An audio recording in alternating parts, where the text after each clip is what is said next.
Welcome to the 9/11 War Room, a weekly roundtable discussion that takes place every Sunday at 5 p.m. Eastern Time.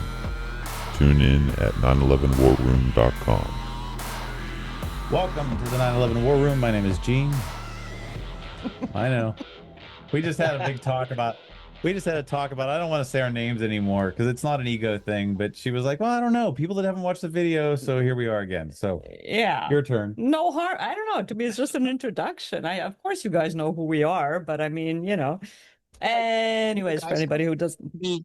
Sorry, how about Craig? if I be your announcer, like the Saturday Night Live guy, Right. and I can say, and now, Gene, Fonda, and Sandra. As long as you don't sound like the hockey announcers that you complain about all the time. All right, let's get ready to the War Room. So, no, Sandra, I will avoid that. Yeah, I know you will. Today is Sunday, April 19th, and we've got episode 231. Yeehaw. Let's get ready to War Room. Rumble. Yep.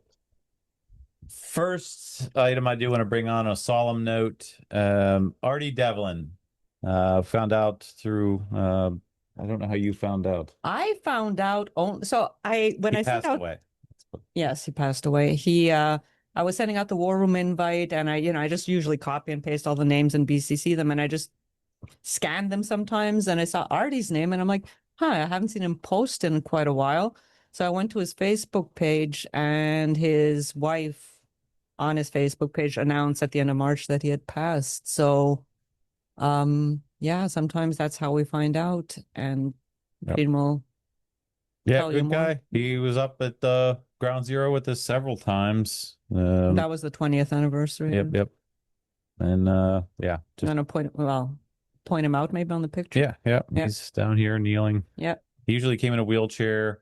He was struggling with health for quite a while, but he had a heart for 9/11 truth, and it was just a really nice guy. So, and actually on that anniversary specifically, he told me that he wasn't even supposed to be there. Right. He said, don't tell my parents that I'm here. Nobody knows. I'm not supposed to be. It's something about not leaving the limits of New Jersey or something. I don't know what it was, but he said, this is important and I've got to be here. So thoughts and prayers, rest in peace, Artie. Yep. Good guy. All right. The first news item I want to bring up was the article, actually the letter Epstein document that I talked about a ways back that had the phrase, if there is a grand jury, let me blow this up. Got some new information about it. If there is a grand jury on 9/11 and Epstein, then Berman knows they connect. Couple questions there. Which Berman are they talking about? Who is this letter going from and to, and all this and that? Well, a gentleman by the name of, I'm skipping ahead of myself here. Where'd he go? Back here. A gentleman on X that helped me out. His name is Dwayne C. Hey, bud, I got it. And he filled out what he thinks, this is again just tentatively, what he thinks those names are. And he showed me why he came to that conclusion. First of all, we have an unknown sender originally sent it to Brandy Galler of the U.S. Attorney's Office in the Southern District of New York. Brandy sent it on to, allegedly, Maureen Comey, Alexander Rossmiller, and Allison Moe. Alexander Rossmiller then forwarded on to Bill Sweeney. Okay, who are these people? How did he figure this out? Well, he said he looked at this document here. Remarks of the United States Attorney Jeffrey Berman on the indictment and arrest of Jeffrey Epstein. And this is remarks by Jeffrey Berman. I, Jeffrey Berman, U.S. Attorney, Southern District of New York. Today we announced the unsealing of sex trafficking charges against Jeffrey Epstein. And at the bottom of his letter, he says, to my right, Alexander Rossmiller, Allison Moe, and Maureen Comey, all assistant AGs to help him. Now, later on, he says at the end, I now want to invite to the podium my good friend, Bill Sweeney. So let's take a look. Again, he filled in these names. I started struggling trying to figure out the names here. Here you can see me trying to list out all these different names and trying to fit them into the fields just by the same, learning out that it was a Calibri font at 11 point with -7 kerning. And I couldn't get things to work. But he did some amazing work here. And what's really interesting, when he says it finally goes to Bill Sweeney, I said, well, there's other complexities there that I won't get into. But he brought up this Bill Sweeney. I'm like, well, who's Bill Sweeney? Because I thought it would have been one of the people down here talking back to. He showed me this. It's hard to see, but if you use the email address bsweeney@usdoj.gov, the redaction shows, and it's hard to see for you guys here. Maybe if I blow this up. Whoa. There's darker pixels right here, here, and here, and they line perfectly with the I in Sweeney, the J and DOJ, and the G in Gov. So there's a high probability this is the email address for bsweeney@usdoj.gov. So here we have this letter that went to people at the U.S. Attorney's Office in the Southern District of New York, and then they forwarded up above them to this gentleman, Bill Sweeney. Who's Bill Sweeney? So we go to the next statement. Bill Sweeney, New York Assistant Special Agent in Charge, William Sweeney. That's what he looks like. Here's a picture of him with Jeffrey Berman about the Jeffrey Epstein release of the file, or charging him with sex crimes. So Bill Sweeney behind him. And later on, we have, this is Audrey Strauss, the attorney general that came after, succeeded Jeffrey Berman. And there's Bill Sweeney in the background with his nice mask on, staying distant. So what happened to Bill? Who is this Bill Sweeney? He's an FBI agent. I'm going to just read down through his career and tell me if it seems interesting. He got into the FBI in April 98 as a special agent assigned to the Newark Field office in New Jersey. In 2004, so 2001 happened between then, 2004, he was transferred to the Al-Qaeda squad on the Newark Joint Terrorism Task Force, later promoted to squad supervisor. In 2009, he was promoted to Assistant Section Chief for Counterterrorism Division, the International Terrorism Operations Section 1 at the National Counterterrorism Center in Northern Virginia. Not too far away from Langley, but this is FBI we're talking about. So he's moving up in the world. October 2010, he returned to the New York field office as an assistant special agent in charge. He initially oversaw the criminal enterprise branch, violent crime, gangs, drug trafficking, organized crime, all the real money-making things that, the nefarious folks would do. In December 2011, he assumed leadership of the National Security Branch, overseeing the Joint Terrorism Task Force and counterintelligence in New Jersey. He continues to go up the ladder. In 2013-14, he served as special agent to the FBI deputy director at the FBI headquarters in Washington, D.C. 2014, he's named special agent in charge of the counterterrorism division in New York field office. He oversaw, again, the Joint Terrorism Task Force and all counterterrorism investigation operations in New York City. So this is getting interesting. It seems like he's being put into place. I'm just speculating. And lastly, July 2016, he appointed assistant director in charge of New York field office, the FBI's largest and one of the most critical divisions, by Director James Comey. And we know how great James Comey is. He held that high-profile position through at least 2021, overseeing major cases involving terrorism, public corruption, organized crime, gangs, and other national security criminal matters. Yeah, oversaw. Wink, wink. So that's Bill Sweeney. That's where that letter that initially started. I started all this with the beginning of a letter that down at the bottom said, on 9/11/01, if there is a grand jury on 9/11/01 and Epstein, then Berman knows they connect. So I don't know if he was the gatekeeper watching the switch from Jeffrey Berman to Audrey Strauss, and Audrey Strauss basically got the instruction, no, you're not going there. I don't know what happened, but take with that what you will. All right, that's all I had to say on that one. Let me go to next news story. This was on the episode of Backscroll with Ross Coulthart. I just found out about this about an hour ago, so I didn't get to watch it much. I skimmed through parts of it.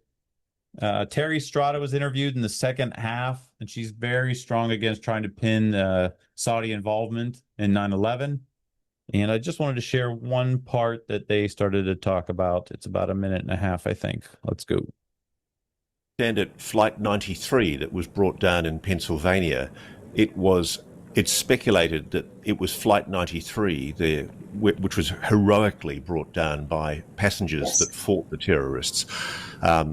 It was intended to hit the Capitol. And I think on that video, I'll just talk to what the video.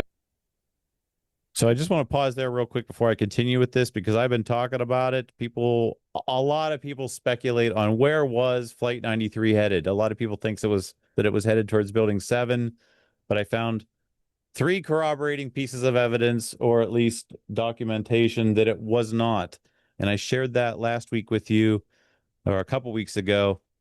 One statement in the 9/11 Commission Report, another in the U.S. News and World Report, and one in the St. Petersburg Times. Well, I got the 9/11 Commission Report. I got the U.S. News and U.S. News and World Report. Screen sharing. Oh, let me stop screen sharing a second. Stop. Okay. U.S. News and World Report, and then the St. Petersburg Times. And I found all of the references to each one of these, and it's verbatim as shown on the screen in a second. And it does corroborate. And there are some interesting things also that I found in this paper. They're showing pictures of the Pentagon that I've never seen before. And I'm bringing that up already, but reading through this, people in the neighborhood that had seen what they saw in the sky, that all of a sudden the plane dropped out of the sky like a rock. I haven't read through it completely, but in these 3 instances, what they said was it changed the transponder, or the directional device, from where it was headed in LA or San Francisco to Reagan National Airport, as you can see in the bottom here. And so it was definitely headed towards DC. That's all I wanted to share with that. But I corroborated the evidence, and that's that. Oh, Craig. Oh, couple hands on that one. Let's go to the hands first before I continue with the news. Go ahead, Craig. Sorry. Yeah. I would just caution against saying that's where it was headed, since we don't know that Flight 93 was ever headed anywhere. Right. I mean, that's what that may be the conclusion one might draw from officially available evidence. Thank you. I mean, if you look at the flight path, it does appear to be heading right at Washington. Like the official flight path does line up with that. So, but that might just be kind of what we were intended to think. Fair enough. So yeah, there's a lot. I'm learning a lot about that flight path, and I do plan to do a presentation on Shanksville. I'd hope to do it on the next 9/11 teleconference that we're having at the end of the month, but we have another topic that's bumped it, and I'll tell you about that later. I won't interrupt your news for that, but I think that I'm finding this whole subject of Shanksville to be something that I should have gotten into more deeply years ago, and I'm kicking myself, but better late than never. I can echo that, because I've been convicted for a while now about it being so close to Shanksville. We're about an hour and 40 minutes away. Right. And my mother actually lives, this is interesting. She has a country house. She has a country house that we've gone to visit, and just lo and behold, oblivious to where we were on the map, on the way back, we're like, it says Shanksville Memorial right up ahead. I'm like, what? How did we miss this? And now the few times that we've been there, we drive right past the entrance, the memorial, and talking to some eyewitnesses talking to some of them in Stoystown, which is basically 5-10 minutes from Shanksville Memorial. And they said some interesting things. We drive right past Stoystown too. So it's now in my heart. I mentioned this to Sandra yesterday. We're going to start talking to neighbors. The next time we go out and visit my mom's country house, we're going to stop and start asking questions to locals and see what's going on. 25 years later. Yeah. 25 years later, yeah. A little late. Now I'm kicking myself too. Should have done this a long time ago. We're gonna address some of the Shanksville stuff, because we also watched the We're gonna get to that next. Yeah, that's part of the next news story, the Ken Jenkins the Ken movie. Jenkins thing? Yeah. Yep, we got some interesting I have things some there. of this. Yeah, I'll put my hand back up for that one. Yep. Okay. I'm sure you will. Thanks. Thank you. Carl. Yes, I was going to mirror what Craig said about, why do we think that Flight 93 was anywhere that we have been told it was? And part of that goes back to, as I'm nearing the last 2 or 3 chapters of Boleyn's solving 9/11, he goes into great detail about P-Tech, the letter P and then the letters TECH, which was a company that was established in a way that even it might appear to have had Arab management, but in fact it was Israeli.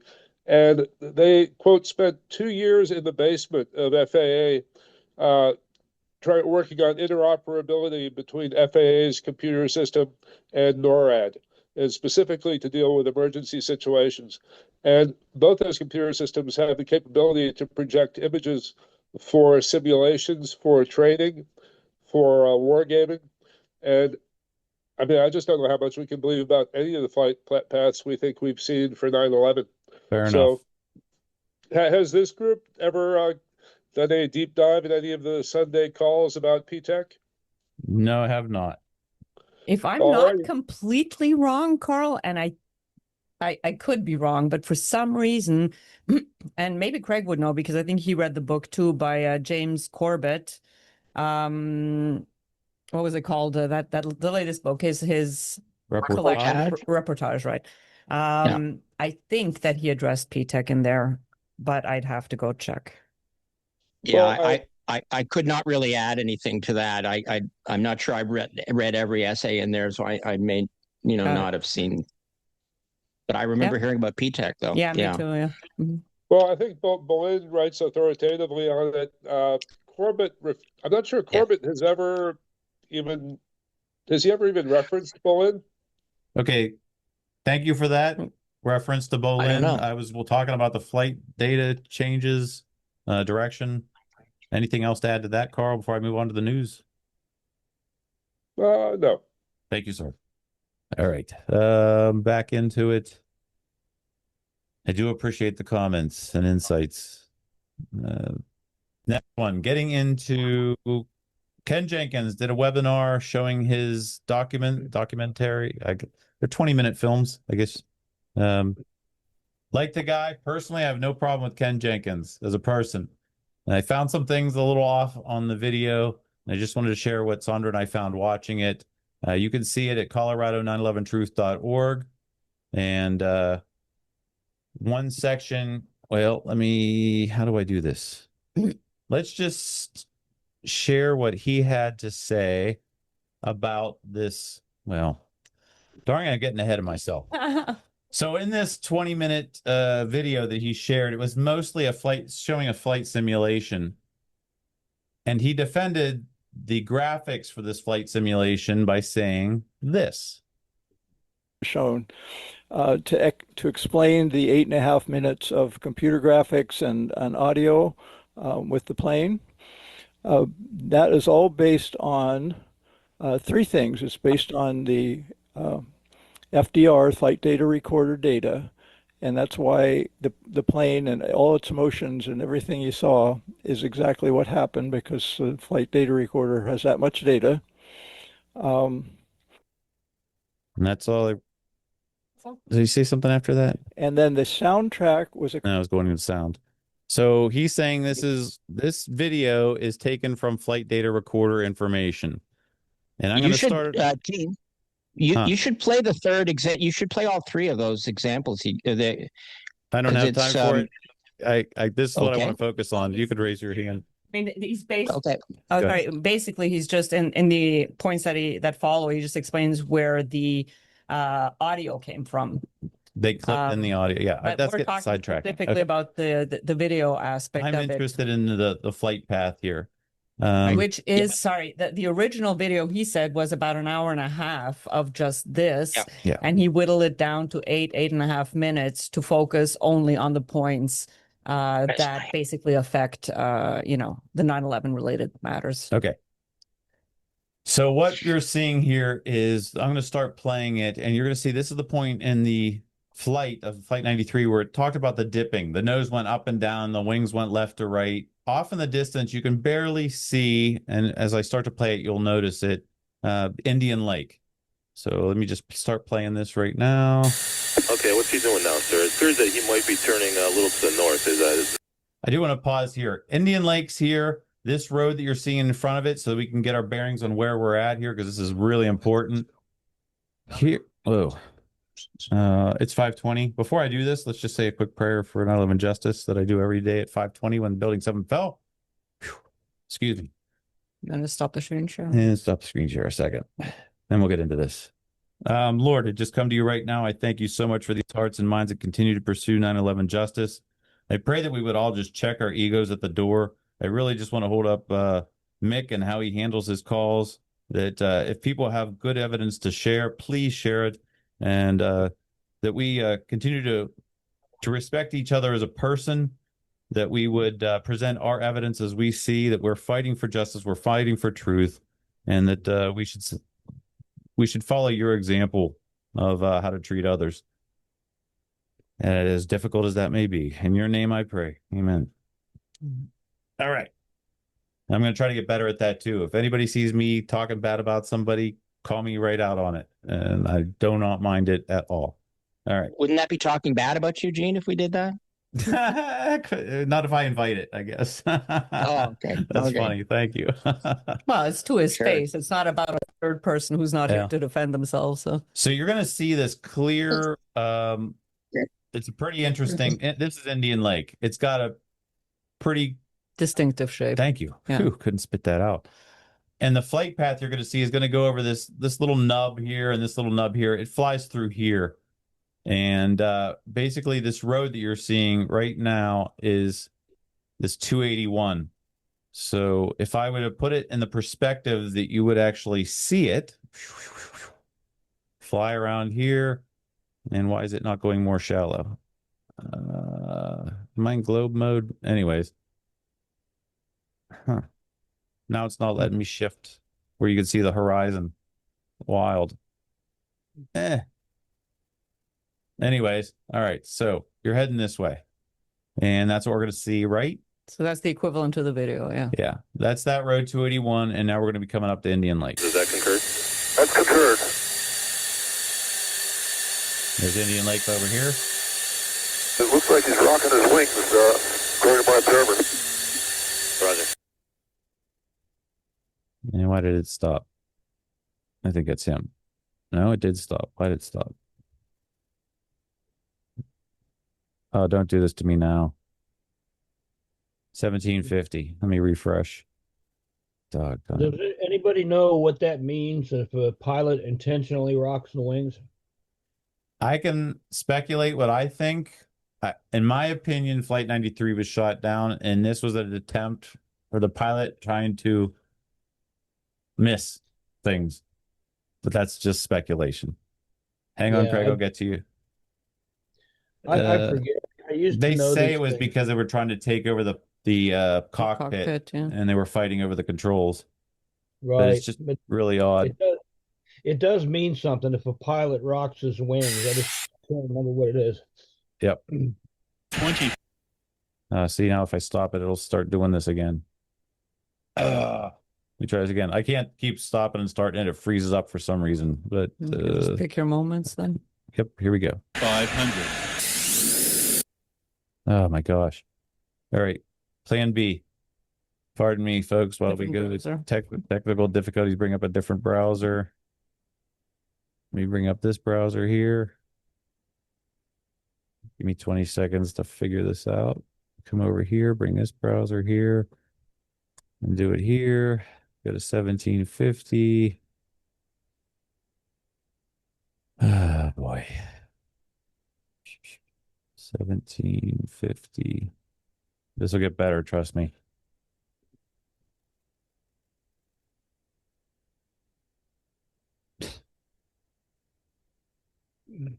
All right.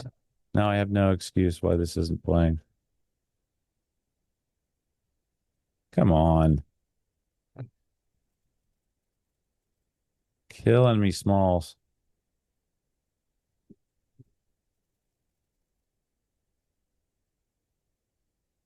Roger.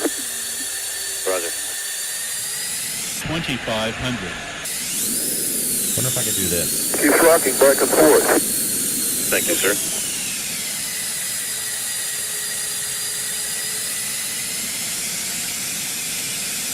There's Indian Lake. Right there. You're passing over those nubs. You're right here now. I have to pause it. I have to pause it because I got to say this. It's right here. That's what you're seeing. And the alleged crash site's back here. There's Flight 93 Memorial. Yeah, it's already past It's the already crash site. past the crash site. And all right, we're going to continue to go. Hopefully it doesn't stutter now.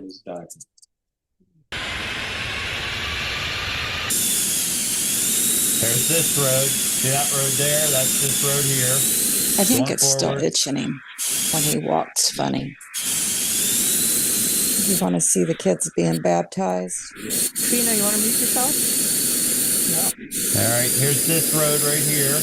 Just passing over. Oh wait, that's this one. Sorry, I got confused here. Sent me something. Now we're going to come up to this body of water on the left, which is Seal Boat Launch Area, and you're going to see a squiggle in the road, and that's going to be this squiggle. Bank angle. There's that squiggle in the road. Bank angle. That's Bank this angle. squiggle in the road. There's this body of Bank water. angle. Bank angle. And it Bank angle. basically goes Bank down, angle. according to this flight data Bank report angle. video. Bank angle. Bank angle. Bank angle.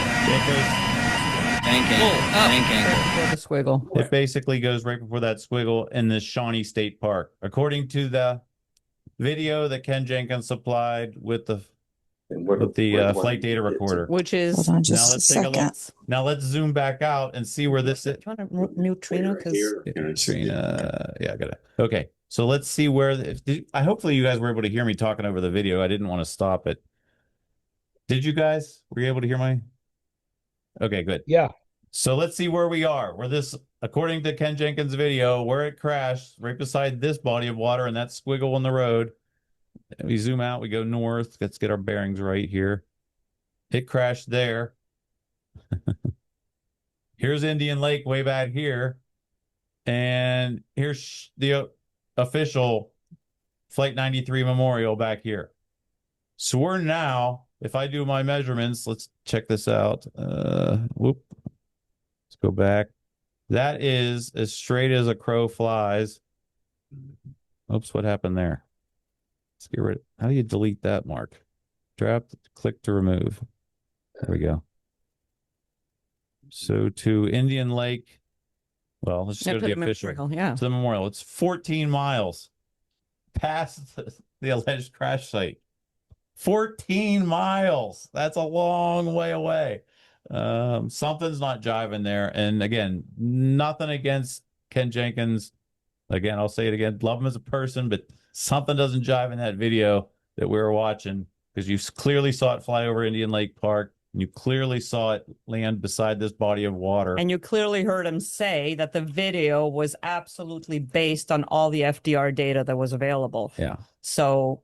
And now I'm just going to share some things that Sandra and I found out. One, I mentioned this before, a state police officer that I talked to, and a guy that was a resident in Stoystown. Now, where's Stoystown? Stoystown's up here.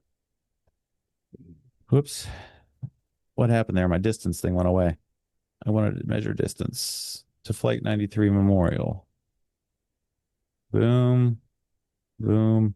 So this kid says that he was walking home, went in the front door, and felt the ground shake. We asked Grok, how far away could you possibly feel a ground shake from a 767-200 ER? And it said between 1 and 5 miles. More dramatically, obviously, the closer you are. Yeah. The alleged memorial, they're 5 miles away. The state police officer I talked to said at least 5 miles before the alleged crash site, they found a crater. There was another gentleman a friend of a friend that I talked to, I realize it's hearsay, said that he laid his hand on an engine miles before the alleged crash site. We hear about the debris, the stream of debris that went on miles before the alleged crash site. Here's my speculation, that it was shot down and landed somewhere near Stoystown. There's also in that Ken Jenkins, the second video he shares, the guy says that there was debris that floated. They found papers, clothing, and plane insulation in areas such as Shanksville and New Baltimore.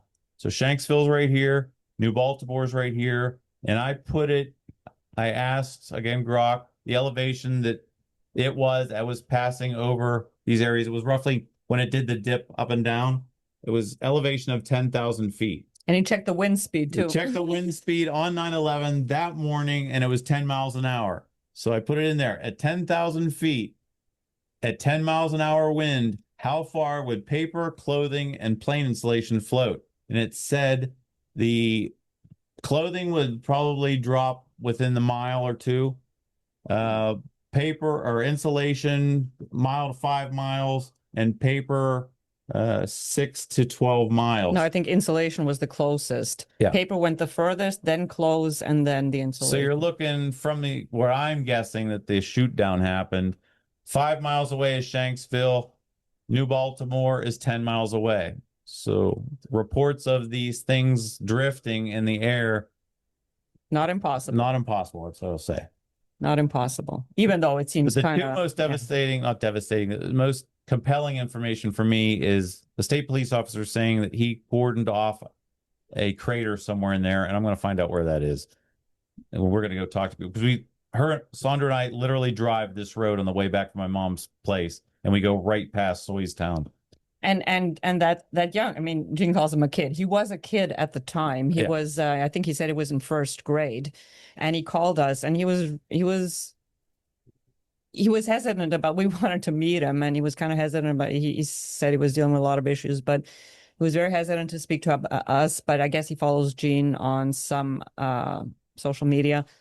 And he said, yeah, he walked as soon as they heard about the Twin Towers being hit. The schools let everybody go home, and he as soon as he walked into the door of his house, he said the whole area shook, the whole ground shook under his feet, and it just, I think his mom was there too, right? Mm-hmm. Like totally threw them for a loop, like what the heck just happened, but like really intense. So it had to be very close to where he was.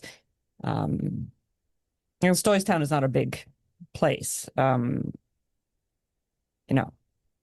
think we did at the time find the school, and he was obviously within walking distance of the school. So and what's interesting also in the St. Petersburg Times, it talks about the school, that another couple thought that it hit the school, and they went to see that their kids were okay. So I'll be reading this again really closely, and we're going to go talk to people in the area, but that's all I wanted to share on that one.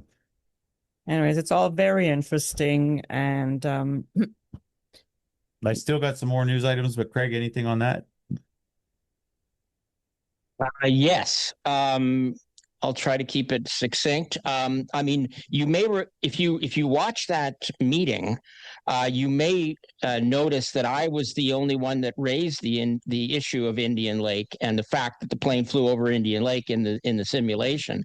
Yep. And I can't recall exactly how Ken responded to that, but he kind of brushed it off as, well, that just depends on your perspective or the angle. It was whatever the hell he said was nonsense. Sorry, I'm not as loving, I guess, as you are towards Ken's video. So I noticed that right away. I noticed that, wait a minute, that's Indian Lake. It's a very unusual shape, as you point out. Yes.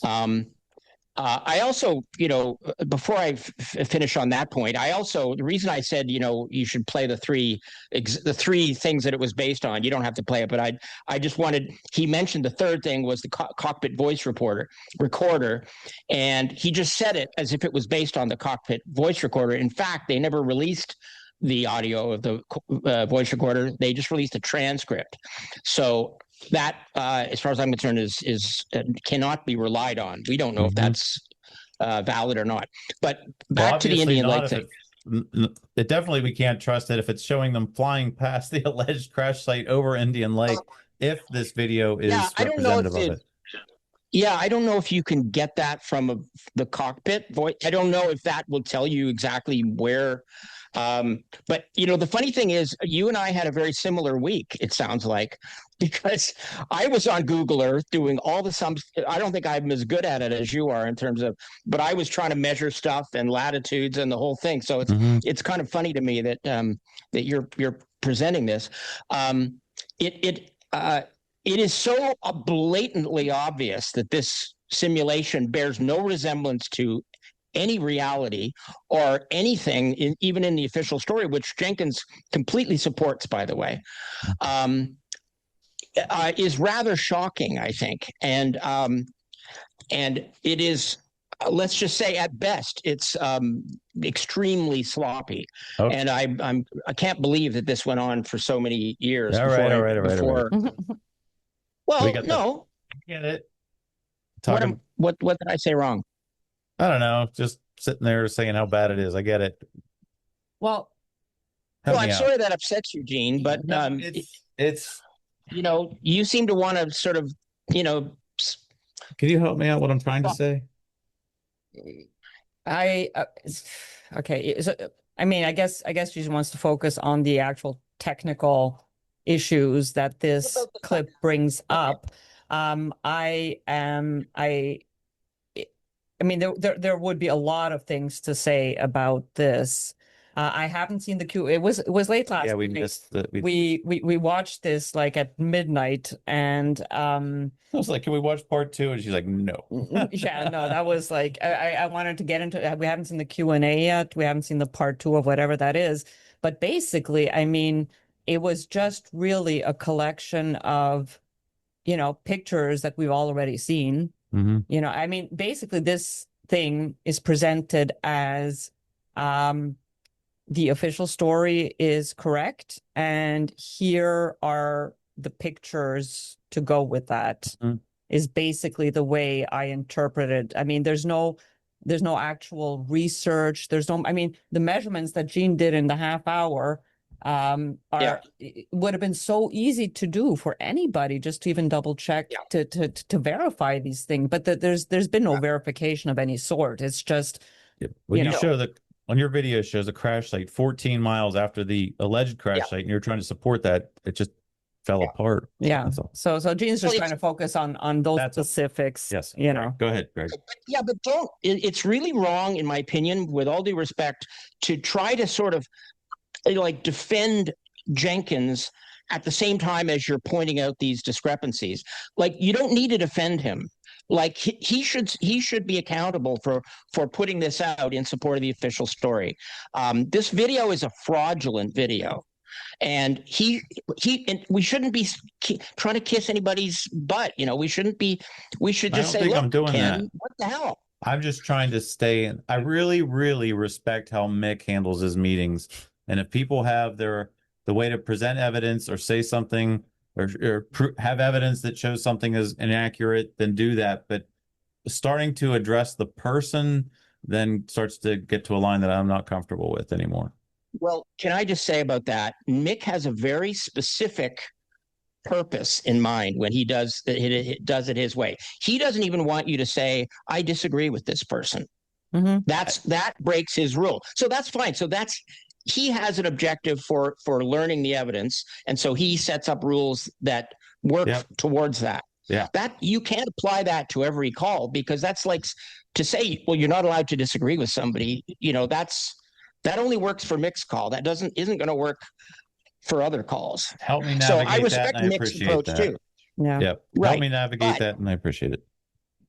Well, okay. Anyway, I just want to finish. I'll finish this off by saying I do not support the shoot down idea, and I think this is why I think we need to focus more on proving the story false, because the idea of a shoot down suggests all kinds of other things. It suggests real hijackers that were really going to fly and well, why would you shoot a plane down and then when the plane's going to be lying in big heaps on the ground, and then you have a fake crash scene? It doesn't really make any sense to me. So Yeah. I can't see that, but There's a lot of things that don't make sense. I mean, the thing is with 93, we don't even know if it actually, if that was the plan, like if what played out was the plan, or if something went wrong. You know, did something that was planned a certain way end up not going that way? And who knows? That's Shanksville is the hardest one to I put haven't even together, gone down the really. rabbit hole again. Remember, some people know about this, that there was a plane at Cleveland that landed that may have been Flight 93. So there's just a bunch of rabbit holes here that we don't know. There's a what lot we to address. know, Yeah. what we know is that Flight 93 did not crash in that field and bury itself entirely under the ground. I would agree with that. Even the Completely. debris field that the government claims doesn't even match with the photographs, which show the burnt trees. Instead of being in the path of the plane, the burnt trees are to the side. Yeah. So the whole thing is bogus. Yeah. And so I would just caution you about the shoot down thing. It's fine to have that speculation, but the focus should be on the fact that this whole cover story is a lie. Fair enough. So thank you. Anyway, all right, that's my Jetty, piece. Thank you very much. Yeah, hopefully I'm coming through okay. Hi. Yep. I just wanted to make the point that if Ken Jenkins is researching this, right, and he's putting stuff out, whether he's inadvertently showing us that the FDR detail doesn't match up and square with the official story, whether he supports it or not, I'm not really interested in that. What I'm interested in is the reality. And it's surely a good thing, Craig, that is inspiring you, if you like, or encouraging you to go and look at it and then put it under that scrutiny. And what I'm trying to say is the overall outcome then is a good thing. Even if you're debunking them, then it's useful. It's a bit like Mick West sharpened our ideas about Building 7. Maybe you could treat Ken Jenkins in that same manner and take the personal bit out of it. Take the personal bit out of it. Just look at the research. No, but that comes over as personal, the way that you're dealing with it, right? Don't interrupt me, please don't interrupt me.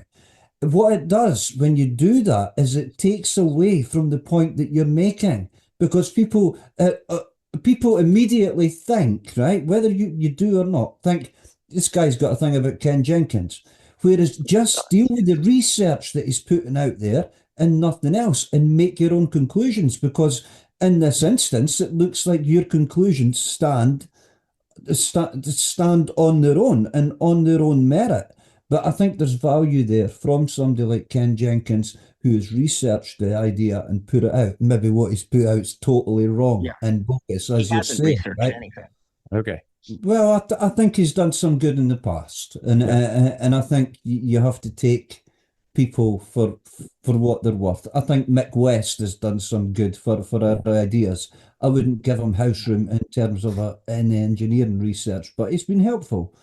And maybe try and look at it that way instead. It does come over as confrontational, rather than just dealing with the research. And I'm just saying that from an entirely neutral point of view, Craig. Honestly, I'm not going to go at you. Right. Thank you, Jerry. I want to echo that because I don't know. I told this a long time ago. It was a year ago when AI was starting to come out, that if anybody wants to sharpen their skills for being a 9/11 truth advocate, go in and tell the AI to be the debunker, and just try making an argument, or even go out on the street and talk to somebody. You'll sharpen your skills real quick. But people like Mick West, yeah, they do sharpen your skills. When I was a new Christian, I used to go into the atheist chat rooms, and man, did I get beat up. But I learned so much from that, just on the basics of things. So yeah, those, even if somebody gets it wrong, they can help us sharpen things out. Disinformation can be very illuminating. Oh, let's not go that far. All right, thank you. Yeah, we'll go that far. Okay, you can. Thank you. I do. Next news story I want to share. In the I don't know. I'm just at a loss of words today, so forgive me. And what a war room should be, letting you know where the troops are, where the battles are, where we're going, what we're doing. The 26th anniversary in New York City. We've locked down a venue. I'm getting there. Sorry. We've locked down a venue. It's in the Upper East Side of New York. This is called Del Barrio. Here's just a few images of what the inside of the theater looks like. It's got a balcony up top. Here's a view from the balcony and a view from up on the balcony down to the stage, and one from the stage looking out into the area. A few hundred seats, hope to fill it. We'll keep people down low at first, and as the more people show up, we'll have them up on the balcony. Yeah, the upside is that you can close off the balcony. So for, those parts of the event where there might be fewer attendees, like, in the afternoon versus the Saturday night, you can close off the balcony and won't feel like, there's anything missing. And hopefully we can fill it. It's the balcony. There's a hotel. It's about a 30-minute walk. It's only a couple blocks away if you drive, but yeah, New York, if anybody's with a car, that's just a nightmare. Yeah, it's going to be our challenge. The hotel is going to be a challenge now. But there's a lot of eateries and everything. You're only a few blocks away from Epstein's house if you want to walk by there. Anyway. But there's that. Conversations are still going on, starting to get the speakers. Now that we have a few medium level speakers, we're trying to use that as leverage to entice some higher level speakers. Go ahead, Mike Cook. Thank you guys for getting that nailed down. I had a friend from Newark, New Jersey. He was a roommate, a black fella for a while when I lived in Phoenix or Tucson. He changed colors? No, just kidding. All right. He was a black guy. Okay. And he's from Newark, New Jersey, and we were talking about New York City and everything. And I said, I drive up there sometime. He's like, no, you do not bring a car into the city. Right, I know. It will get stolen, it will get wrecked, or it will get stripped, Yeah. So highly recommend parking outside the city and taking public transit in there. I second that. My first time there in 2017, I slept in the back of my truck and fully square. And when I called a friend, he goes, "You're doing what? Stop right now and drive to my place." Like, no, not safe for you. I had a friend who got a blowout or something, and he was repairing it. And guys got out and they opened the hood and they were ripping into the motor. And he's like, "Hey, what?" He's like, "That's okay. You get what you want back there. We're going to take this." Oh, man. All right. Thanks, Mike. Yep. Diana. Oh, Diana. Sorry. Go ahead, Diana. Yeah, you're on mute. Yeah, I saw Thomas Massey at a fundraiser. I asked him if he wanted to speak at our conference. He said, "Oh, that's a big ask." Oh, well, that's a possibility, though. Yeah, he gave me his chief of staff number and told me to call him. Right on. Thanks All right. for trying. Yeah, excellent. Thank you. And I wanted to mention another thing. Those Iran Lego things Yes. that they're.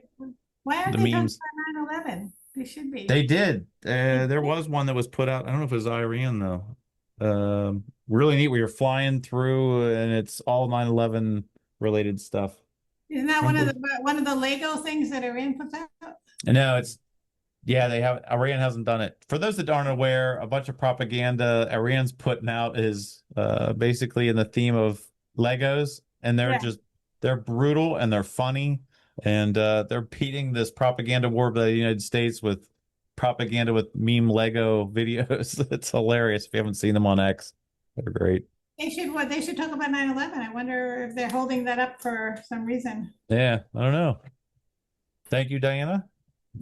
All right. Last thing, a couple things I wanted to talk about. That's Del Mario. Mick Harrison he's doing these Saturday Zoom meetings. If anybody wants to check them out, you can. The Zoom link, which are impossible to read. I just made a website or web page so you guys can get there easy. If anybody wants to join these, they're Saturdays at 5 p.m. Eastern time. You can get to it if you go to 911warroom.com/Mick, and there's the Zoom link. You click on that, it'll put you right into his room.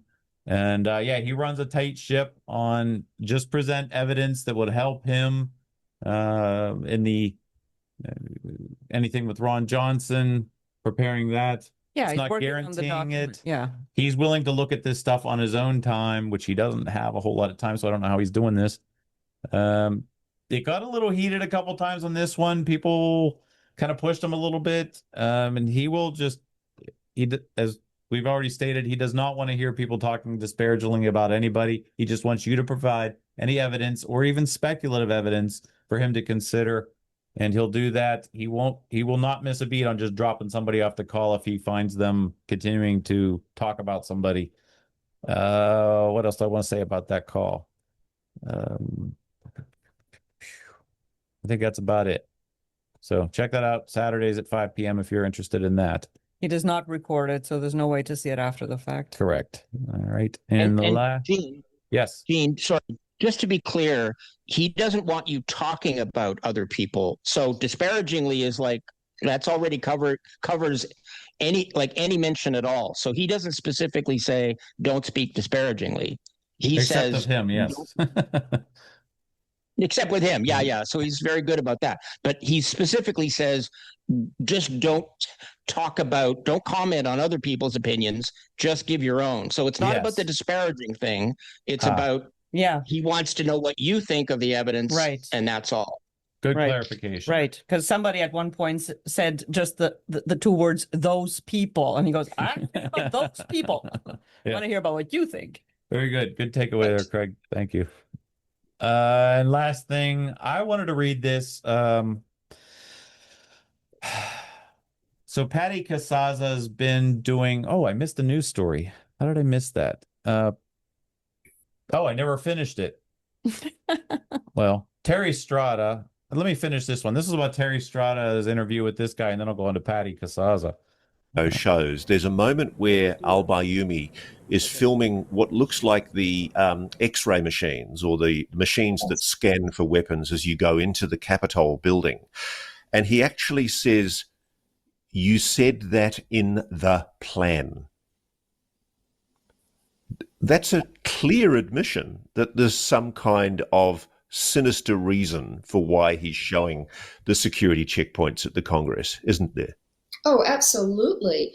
And also in the video, when he does get over to the Washington Monument and he scans over to the Smithsonian, and he scans over to the Smithsonian. And if you're looking at an aerial shot between the monument and the Smithsonian, it creates a clear runway to the Capitol. Now, the thing that really shocks me, Terry, is that video came into the possession of the American authorities within days of the 9/11 attack. Yes. They've had that video since they raided al-Bayomi's apartment in 2001.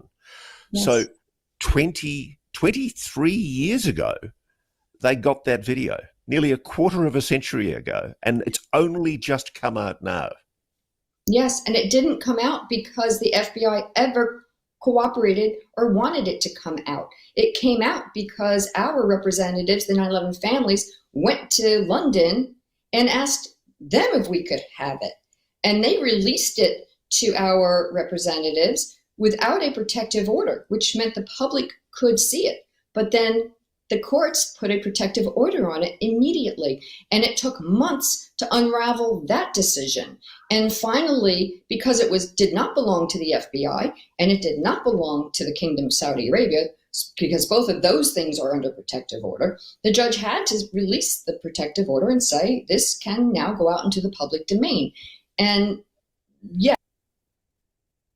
All right. And it goes into it more. He asked the question, well, right after that, he asks her, well, why would they suppress it? And you guys can check that out on your own time. I'll put a link in the show notes. Again, that was Terry Strada. Yeah, I was just going to say, you might want to explain who she is to some people. Terry Strada, she had lost her husband in the North Tower, 104th floor. I'm not sure if that's Cantor Fitzgerald, but that's a Cantor Fitzgerald floor. Evidently, she's not from New Jersey, or she would have been in with the Jersey widows. But she's still very prominent about holding Saudi Arabia accountable. I've talked with her many times on X, and she wants absolutely nothing to do with our side of the 9/11 truth movement. But, as long as people are applying pressure to the government or whomever, whatever your thing is, go for it. Carl, you have a comment on that? Yes. As I've read, maybe you can confirm it or refute it, literally every single 9/11 family has settled with the Not federal everyone. government. Yeah, no- Which ones? That died. Sorry? Yeah, there was a woman who got killed because she didn't Beverly want Eckert. Yeah, Beverly Eckert didn't. There are a bunch, I think. But she got killed in an airplane accident. yeah. And even those who settled, I think Patty specifically, someone asked her about that, and she said that didn't mean that they were not allowed to talk or to take action or something like that. Because that narrative is out there. Those that settled are not allowed to speak. Mick confirmed that. Yeah. Well, Terry Estrada, I spoke with her at the conclusion of Senator Bob Graham's public what do you call it, press conference about the 28 pages back in 2015. And I walked up to her after the press conference, and I have video of my question of Graham and all that. But I asked her, about support, her perspective on the World Trade Center 7, and she acted as if she had been accosted. Yes. She just screamed he touched me. I mean, practically. It was I've gotten that same bizarre. experience. It was bizarre.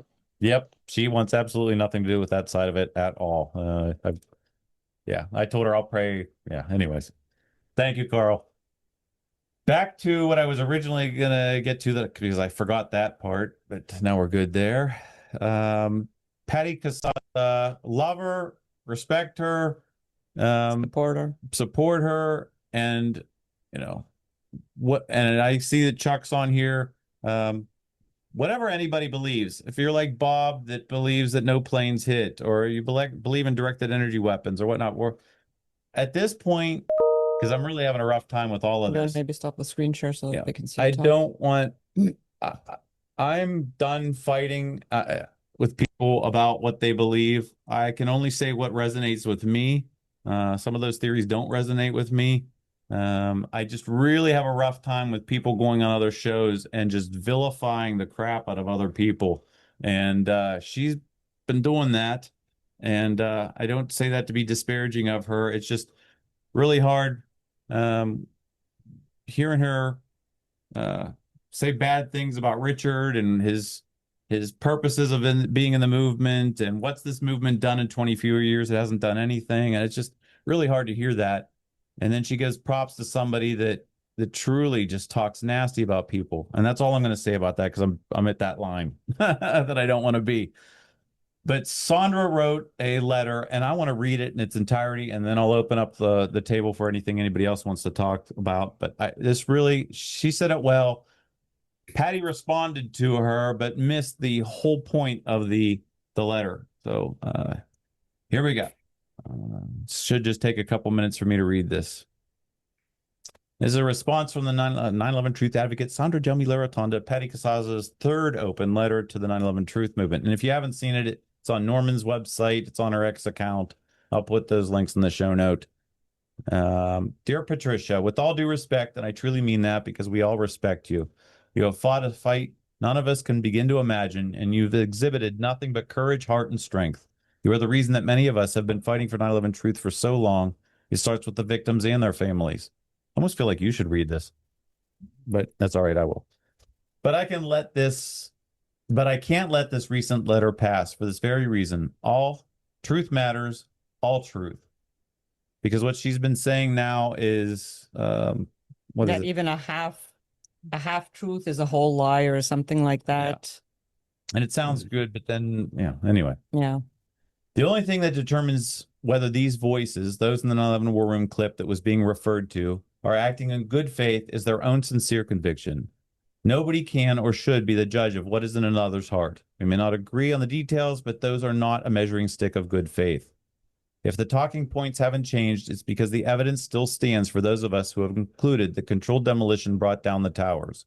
If anything, this reinforces the original hypothesis, as it has stood the test of time and been validated by evidential studies such as the OAF's. How does one define progress, though? Have we obtained justice? Have any real perpetrators been held accountable? Have the history books been rewritten? No, none of these things. But those aren't the only parameters.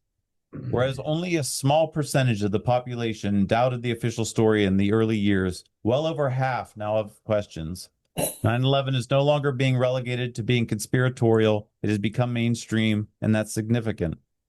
We have gone from being ridiculed to now having some of the strongest voices in independent media asking questions, and loudly so. From Tucker to Morris, Candace to Kim Iverson, Dord to Brett Weinstein, the impact of their words cannot be underestimated. They have normalized asking questions and have become instrumental in reaching people who look to them for their no-nonsense reporting. We have also gotten Ron Johnson's attention. Where this leads is yet unknown, but even just a year ago, it would have been inconceivable to get any congressperson's attention, let alone a sitting senator. Richard was instrumental in making that happen. There have been many other success stories along the way, but they are not the focus of what I want to communicate. I want to dispel any kind of insinuation that certain individuals are doing this for some kind of financial gain. Most of us in the movement are not unsuspecting supporters. We donate because it's the one thing we can do, and we're unbelievably grateful to people like Richard who actually walk the walk and make things happen. Most of us have neither the tools nor the know-how nor, frankly, the necessary unrelenting drive of the handful that never stop. To hear Richard get accused of living some kind of lavish lifestyle is infuriating. I've seen him struggle to make the next mortgage payment, unable to make a $100 money transfer, grateful for having been invited to a restaurant when things were tight. He and Gail have had roommates for years now just to ease the burden of their monthly costs. This is not someone who is taking advantage.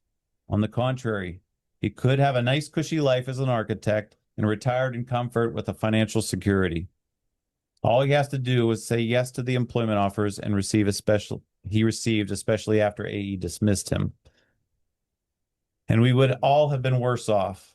I doubt that Judy Wood has donated all the proceeds from her book, so as to not profit off 9/11. But her Tom case is where I truly struggle.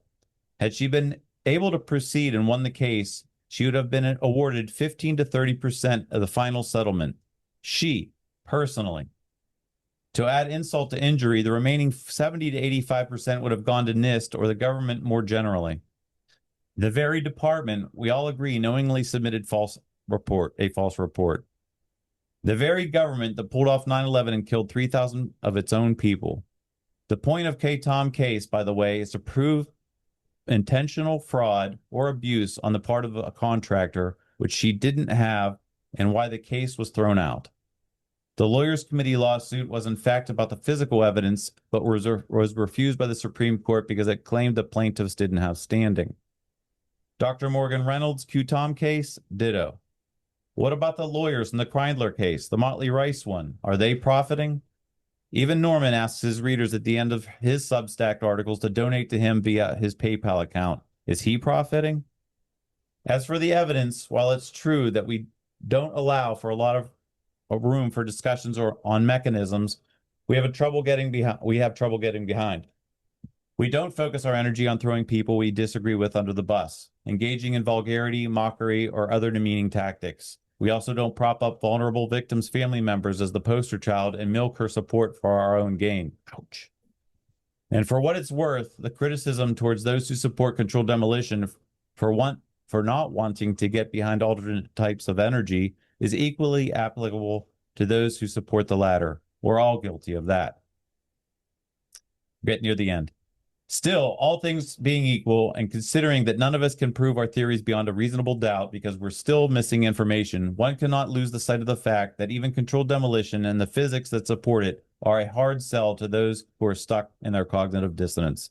If you truly care about progress, consider the harm that is being done by invoking directed energy weapons. We have enough trouble being taken seriously as it is.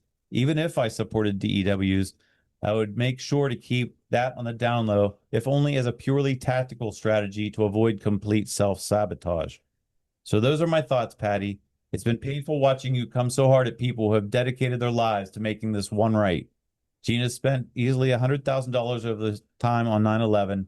He's been in New York for the anniversary every year since 2017, except when we had our conference in D.C. last year. He stood alone in the street corner with the bullhorn, shouting out the most critical information for hours on end. He's written hundreds of letters, given out posters and stickers and pamphlets, DVDs. We have a FOIA going for the Pentagon. We do 9/11 every single day. Outside our full-time jobs, and maybe had not so much money gone into 9/11, we would have bought a decent house. Instead, we're living in a fixer-upper. I love my fixer-upper. That needs so much work that we don't know where to start. That's true. Especially with 9/11 taking up most of our time. But it's a choice we make, and we can make our peace with it. We'll figure things out somehow. We're surrounded by people with beautiful hearts who want nothing more than justice, and I feel protective of them by the way they're being portrayed. People who, unlike you, were not personally affected by 9/11, but who simply felt compelled to do what they could to right a wrong out of principle. That is so that's all I wanted to say. You may and likely will continue to experience and express these negative feelings towards different set of advocates in the truth movement, but it won't be because I didn't try to reach across the aisle. With sincerest respect, Sandra. But thank you all for allowing me to read that. Very good. Thank you, Sandra. That was well said.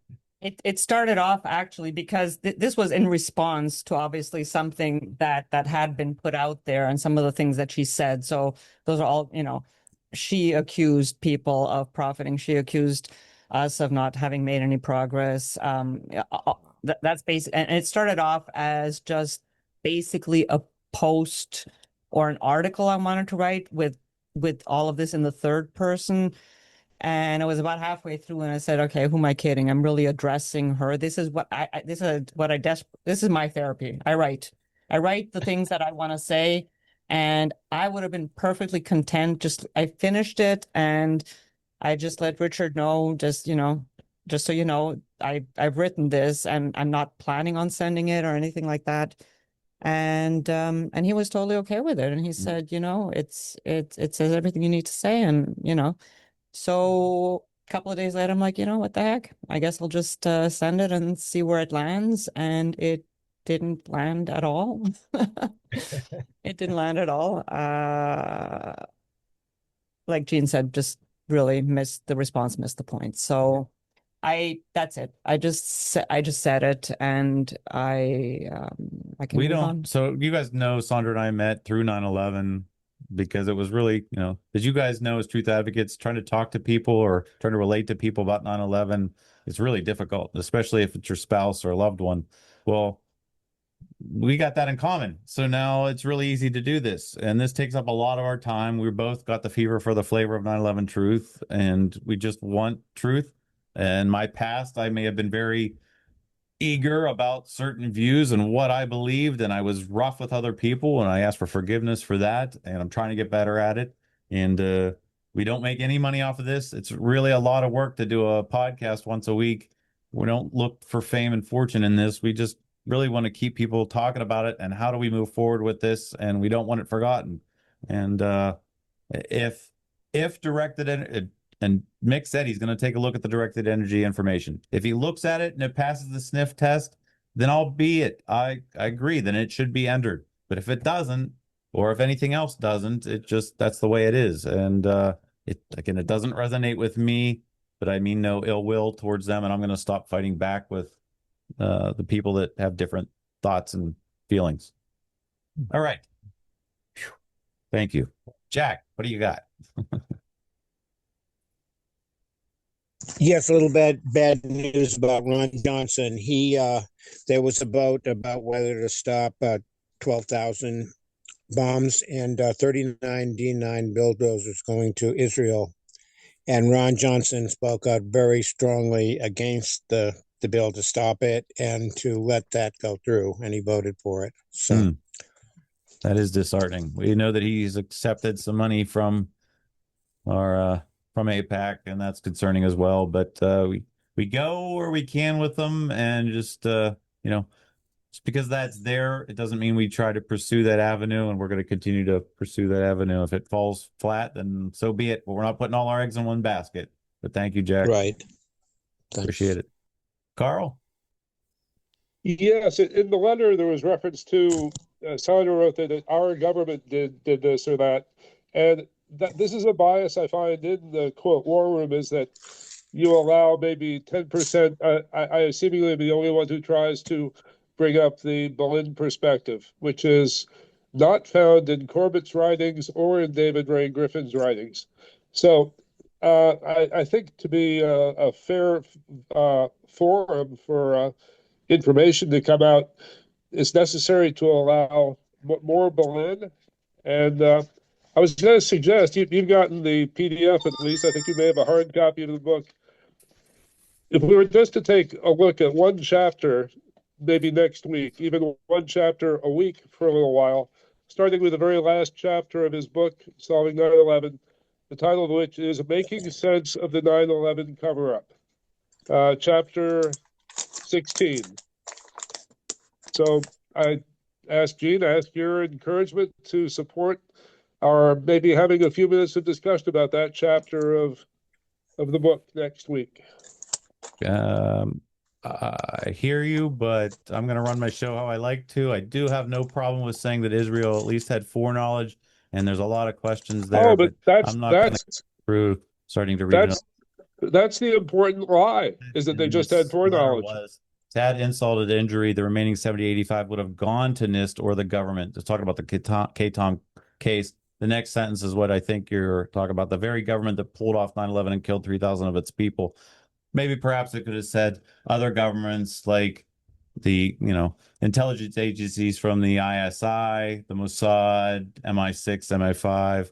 Yeah, I mean, why don't we try to have an open forum and discuss who probably You're welcome is to have your own show, Carl, and do whatever you want. Oh, well, just as long as we understand this is not an open forum.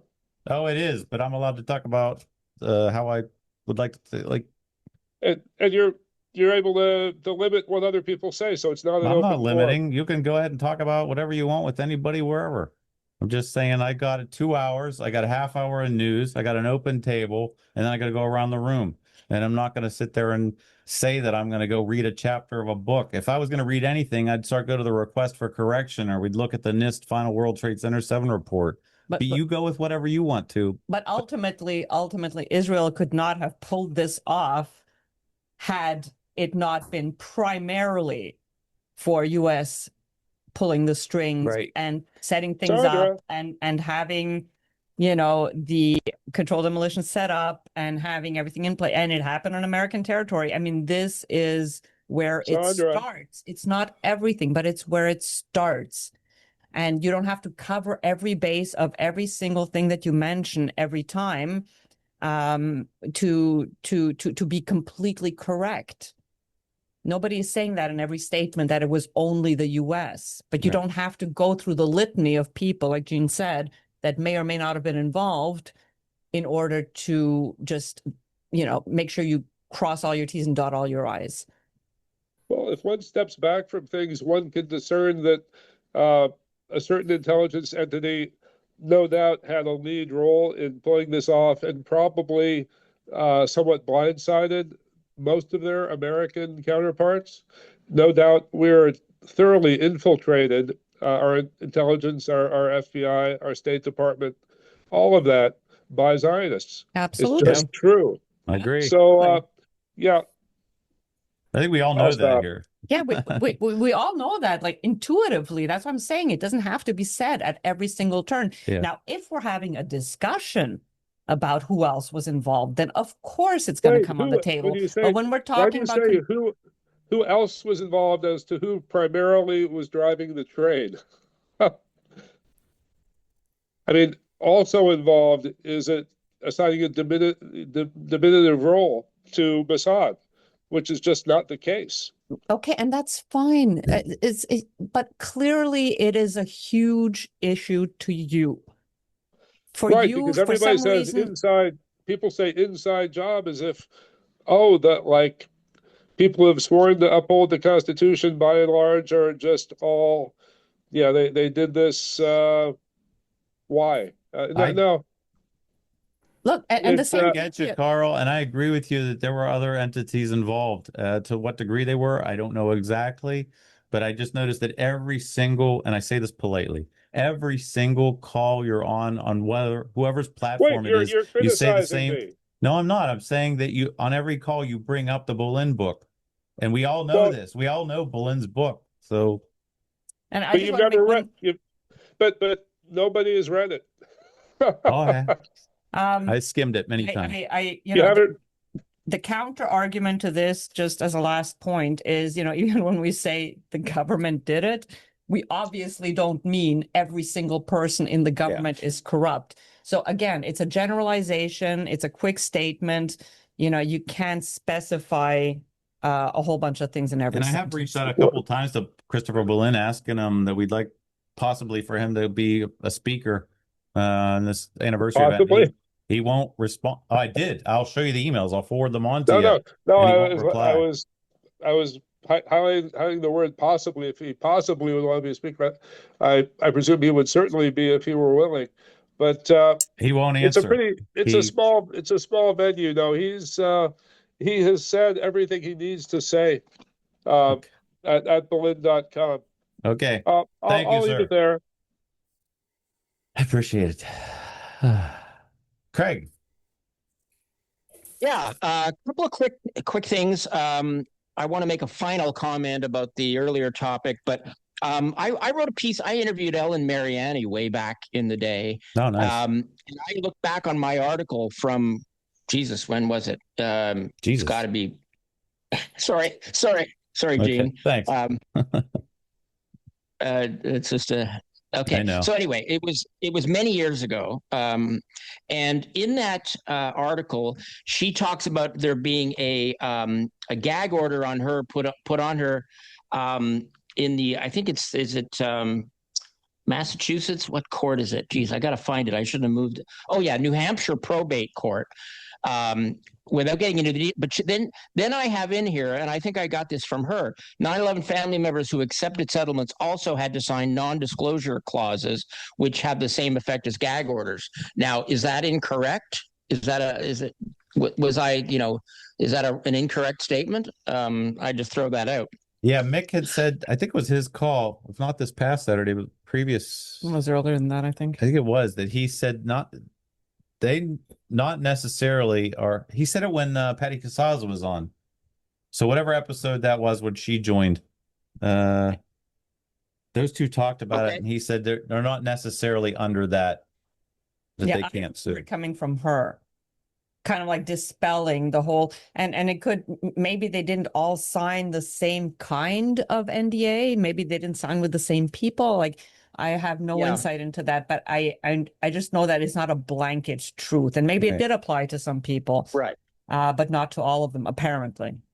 Yeah, I just assumed she got that from somewhere. I want to also mention the thing about, just a quick comment about the directed energy weapon subject. The reason why I don't go there, and maybe you're the same as me, is that I focus on what I can use to invalidate the official story.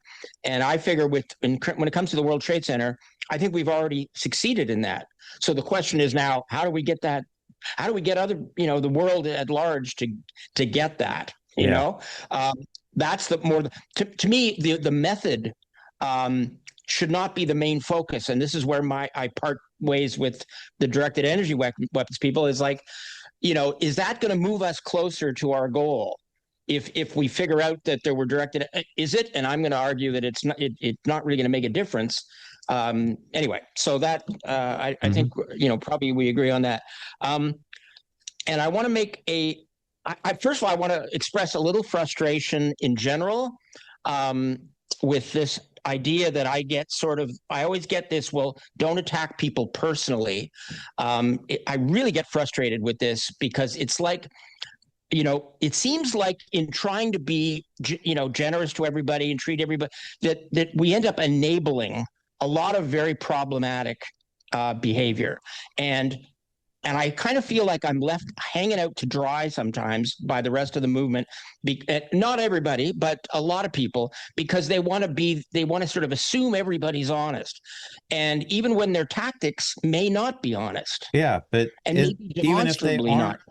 even if their tactics aren't honest, I can only speak, forgive me, I'm going to say this, it's going to sound so corny and cliche, but I really try to look at how would Jesus respond to somebody.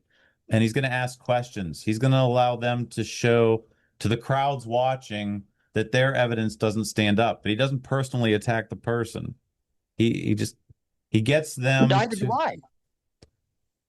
Neither do I. Well, no, I do not. I attack their evidence and their tactics.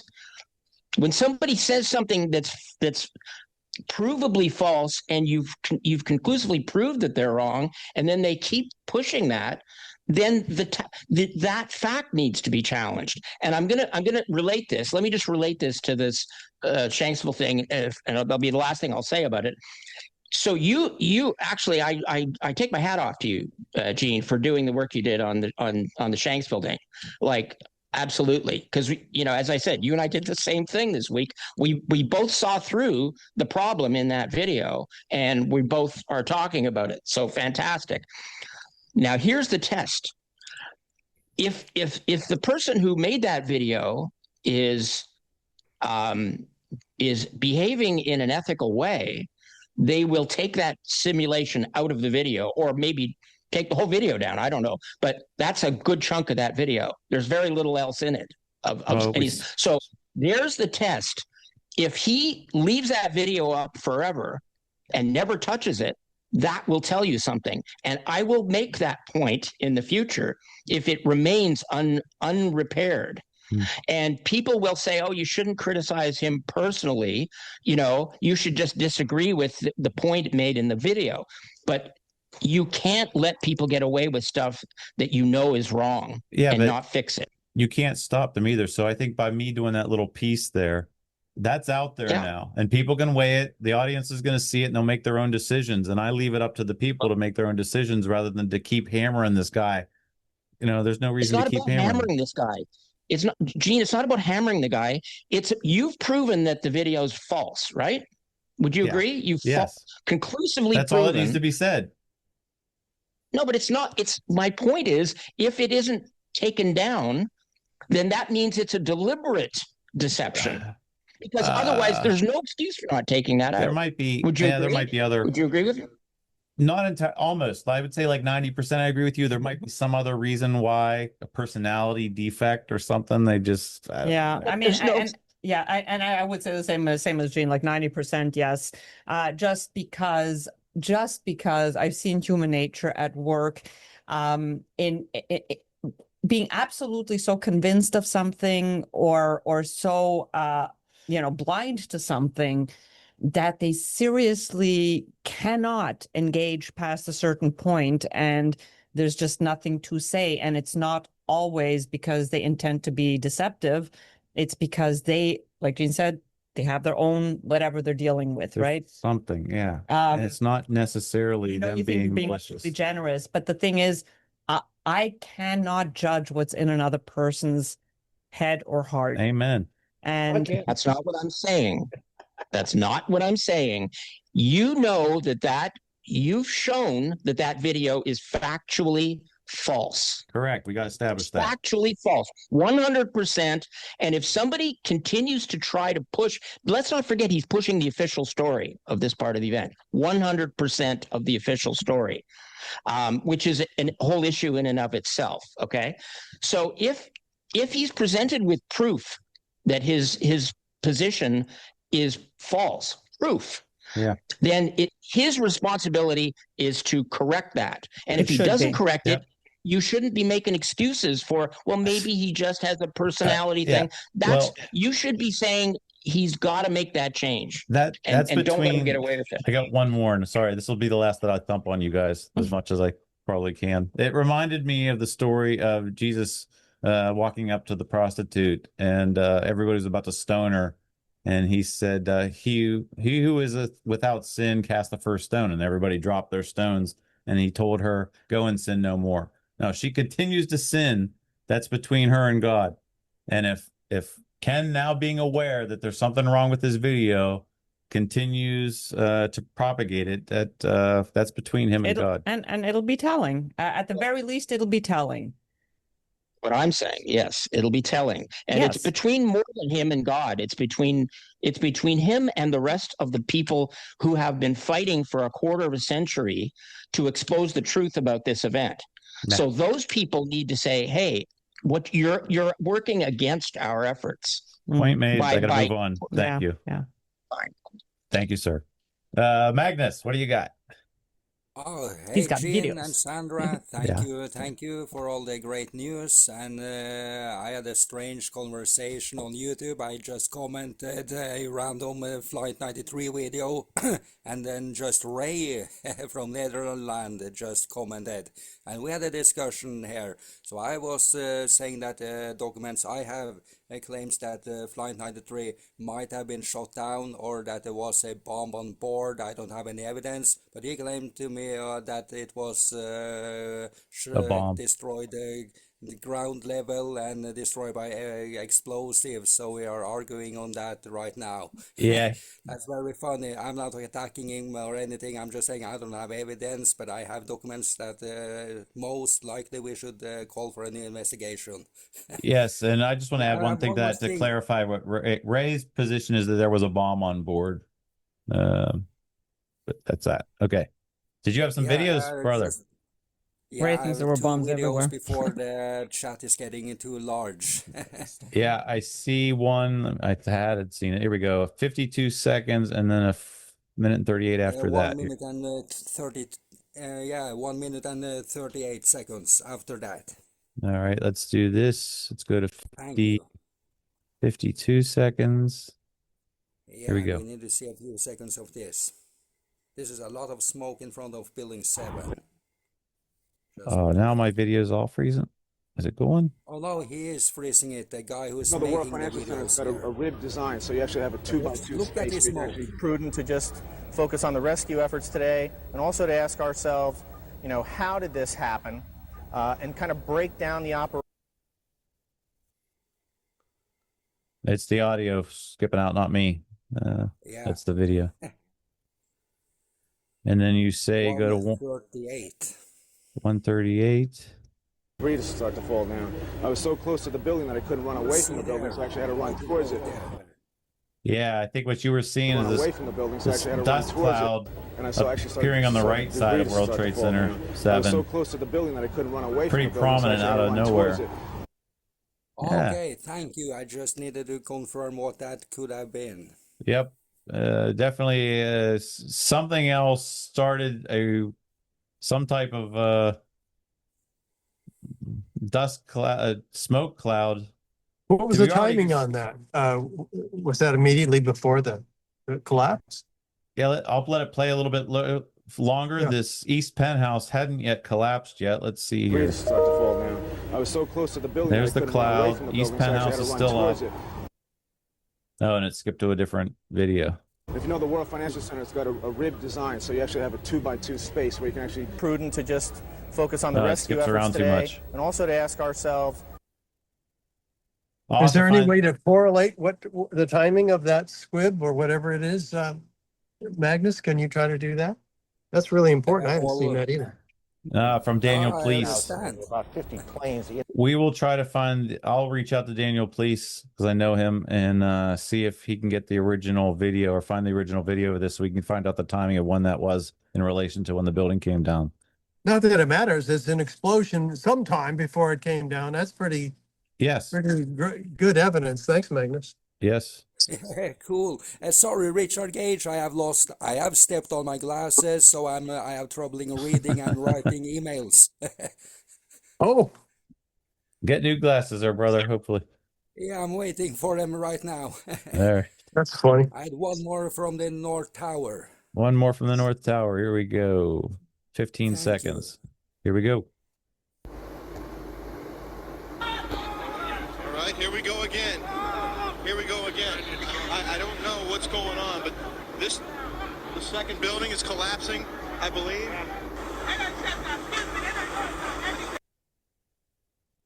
All right. I'm not sure what we were supposed to get from that, Magnus. Oh. The top just went down. I have a longer video of that. Don't know what's going on, but I'll get back to you soon. All right. Let's move to someone else. Thank you, Yep. Gene. Thank you, sir. Let's see where I'm at in the lineup. Hang on a second. Jetty from Scotland. Jerry! That's my name. Don't worry about it.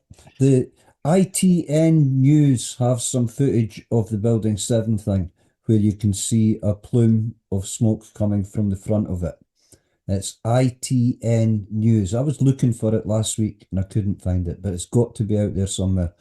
But ITN News had that. I distinctly remember it, and it is important. I wanted to quickly address the proponents of direct energy weapons and make the point that a controlled demolition is where you remove mass from the columns that are taking the gravitational load of a building in order to make that building fall.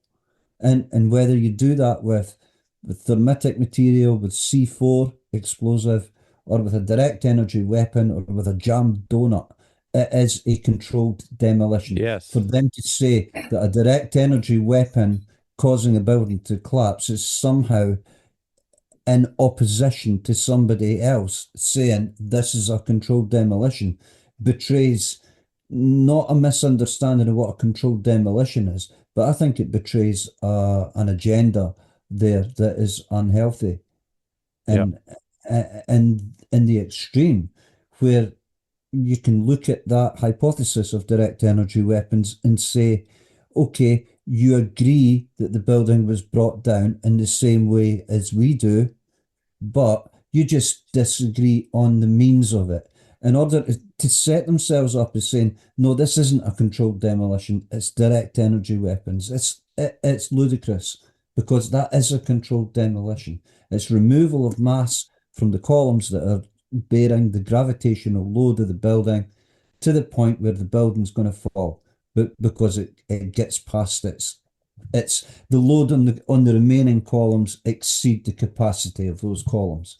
You can only do that by removal. If you do it with direct energy weapons, whatever you do it with, it's a controlled demolition. I noticed in the text that was there earlier that we were looking at that some of the, I don't know if it was from Norman or whoever, that he's saying we would disagree with the controlled demolition thing. They don't. They disagree on the means. I think it's a point that's worth bearing in mind. Why would somebody do that? Why would somebody not just say, yeah, totally, I agree with you. I agree with you. Just it's like me saying, right, it wasn't thermite, it was C4, it was RDX that brought it down. Yeah. And disagreeing with that. It's like, okay, well, what am I disagreeing with there? I'm disagreeing with the chemical nature of the material that was put in the building in order to make it fall. It's an external force that's impacting the structural capability of the building to hold up its own load. And that's all it is. The fact that people who are proponents of direct energy weapons are so vocal about being in opposition to people who think the same thing happened by a different means is very, very unhealthy and in the extreme. And that's a two-way street, by the way. We're the first way to start off a conversation with one of these proponents of direct energy weapons is to say, yes, we agree. We just disagree on the means of what caused the removal of mass from the building. And I said that in a much, much longer way than I meant to. Thank you. I do want to, I think I found the ITN video that you were looking for. I believe it's this one. And yeah, it's been discussed a few times. I think even Wayne Costy talks about it. Oh, wait, right here. And it's there's a plume that forms. Oh, now I can't stop it. Doggone it. And I know you guys are going to get a lag, so you're not going to see it when I see it. So hang on a second while I try to pause it right where the plume shows. It's this plume right here that came out of nowhere. Unfortunately, the clip that we got from wherever the source was, ITN, I guess, they didn't show what happened right before that. Where did this plume in front of Fetterman Hall happen? But it appeared greatly, and then the building dropped. So it almost seemed like there was some type of something happened down low in World Trade Center 7. There's a more distant video of that. It's an earlier one. The penthouse is already gone at that point there. Okay. I must try and find it. Yes, please. It has to be out there. I was looking for it last week, but if anybody wants to kind of help searching for that, it was ITN. All right. that had that. But the penthouse looks like it's already went in that one. Yep. Thank you. Yeah, so basically, Jerry, just to recap, the answer to all of that should always be, yes, we agree that the buildings were destroyed. Yeah, right? that mass was removed from below the point of impact Right. of Yes. the planes. Yeah, it's just but the means by which that mass was removed. We're all against NIST. I don't think anybody's for NIST. Yeah, exactly. And I think that it's a good place to start the conversation with somebody to say, but because it kind of moves the legs from under them. And what you find, and I've had a discussion with Norman, I'm not going to put it out there publicly, but I'll let you hear some of it. And it just takes the wind out of their sails, and they still want to argue with you. Yeah. And it's like, wait a minute, I've just agreed with you that that we're looking at the structural reaction of the building. What caused it? Well, I mean, do we honestly know that it was thermite? Yeah. We know that it was there, but we don't know that it was just thermite. It could have been RDX, it could have been C4 explosives. We don't know. But what we do know is that the way the building reacts is indicative of mass being removed from the columns that are bearing the structural load. The 9/11 Truth Movement is a very interesting Venn diagram. If anybody knows what Venn diagrams are, a bunch of circles where they overlap, where we all overlap. There's literally like just a few things like we were lied to and NIST isn't telling the truth. And maybe some other things, but yeah. Were you going to say something, Richard? Sort of. Have you been fishing? Okay. Looks like you got a fishing vest on. Have you been out fly fishing? No. This is a very difficult subject to discuss because there's a whole lot of reasons. I just want to get into that right now. Mike, what do you got? What have I got? I've got a card back from when I used to volunteer with the architects and engineers. Thank you very much, Richard Gage. Oh, yeah. And I passed out a couple of these today at the dog park. I was talking to some nice folks. This one fellow was asking me if I'd ever done search and rescue, and I got to talk a little bit about my outdoor experience and everything like that. I need to get new ones made with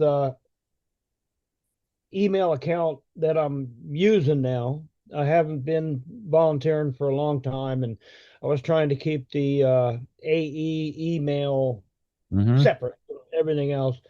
So I need to go make some more cards. But he was a first responder. He was a paramedic or nurse or something.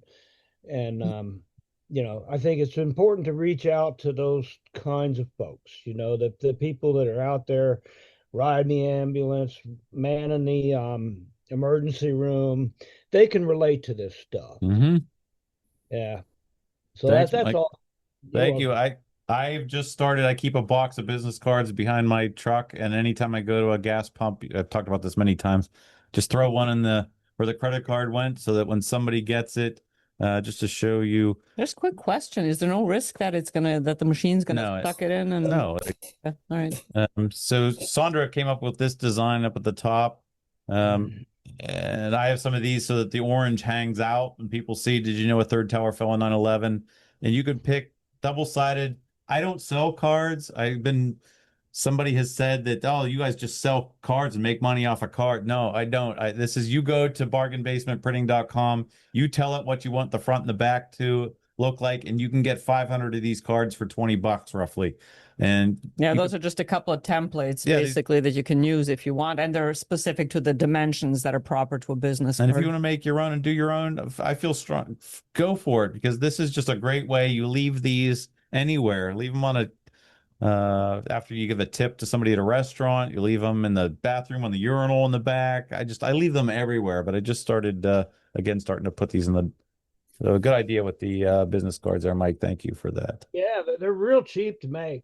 Yeah. I mean, I go to the UPS store down the street. You get a whole great big box for like next to nothing.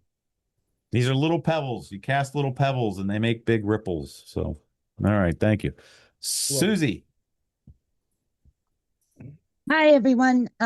a couple things. I don't want it to expand into this huge conversation, but just to go back on to 93 briefly. I came across a video in my research last weekend regarding the final minutes of 93, whereby the family members are being interviewed as pertaining to the conversations they had with their loved ones on the plane. And one specific person, I don't know if you recall this at all, but he was the one that called his mother and said, "This is Mark Bingham." That was Alice Hoagland. And, you know, she goes on to say he was so distressed that that's what he did, was say his last name. But she indicates in that video, I don't have the timestamp, but I did put the video in the chat if anyone else wants to look at some pretty interesting things in there. But she did describe his description of when, which coincides with the transmission to the traffic controllers about hearing that there was a bomb on board. And she goes to describe that his description was that one of the hijackers had a box in his hand, and it was wrapped with some kind of wrapping, or like even a bow type is the way she described it. So, you know, as far as a bomb being on board, I mean, you have testimony there. Apparently, if these calls are actually even legitimate, I don't know. But just for someone to go and take a look at and, you know, let us know what you think about it. The other thing is in my antsy kind of mood, I'm trying to get started with this FOIA request for Lutnick. And after listening to Patty, really not showing an interest, you know, which I totally respect. She doesn't want to be involved in the anniversary, and really couldn't come up with any other family members who might be interested in, you know, seeing this through. She did say that she sent a second request to him, or Edie, so that it is what it is. So well, yes, and from what I understand, that was part and parcel to a family request that even Kristen Breitweiser was part of for petitioning him. But it was basically, it wasn't anything to do about the WTC 7 thing. It was all about the Saudi lawsuit and trying to get extradition for this guy from Saudi who's living free over there. And that's what they haven't had any success with. But in light of not, you know, my limitations and not being able to get through Mick's presentations because I work on Saturdays, so I missed that entire Zoom call. I went ahead and just sought out Kristen's website myself, and I did forward her an email last Sunday, just, you know, saying that we're working on a FOIA project for Howard Lutnick. I can forward that email to you, Gene, if you want to take a look at it. Please, I tried to make a little light of it as well, but I have not heard a response. There is a contact page in there where you can actually write in like the website comment or whatever, and then I forwarded she does offer the email. The website is updated. It's all copyrighted, you know, 2026. It's totally functional. So I would assume that she would get across this information at some point. But I'm just in a holding pattern right now. So that was it for me. All right. Thank you very much. I appreciate that. And yes, I would love to see that email. So thank you. Okay. Back to Magnus. Oh, thank you, Gene. Do we have time for the real video? The real video. Let's see. There it is. The one he did the post. Here we go. Share. 48 seconds. All right. Let me make it big. Turn off my audio, and here we go. Thank you. Unbelievable. How close were you to the building when this happened? I was in front of the door of 5 World Trade Center, evacuating the people out of the building. And we got a lot out, and then it just blew. You couldn't move because you couldn't see. It was ash and smoke. I couldn't see because my eyes and my mouth were full. Because as soon as we heard the explosion, we ran out of New York State Supreme Court, jumped on our jury bus, came. Back it up! Back it up! All right. right, here we go again. Here we go again. I don't know what's going on, but the second building is collapsing, I believe.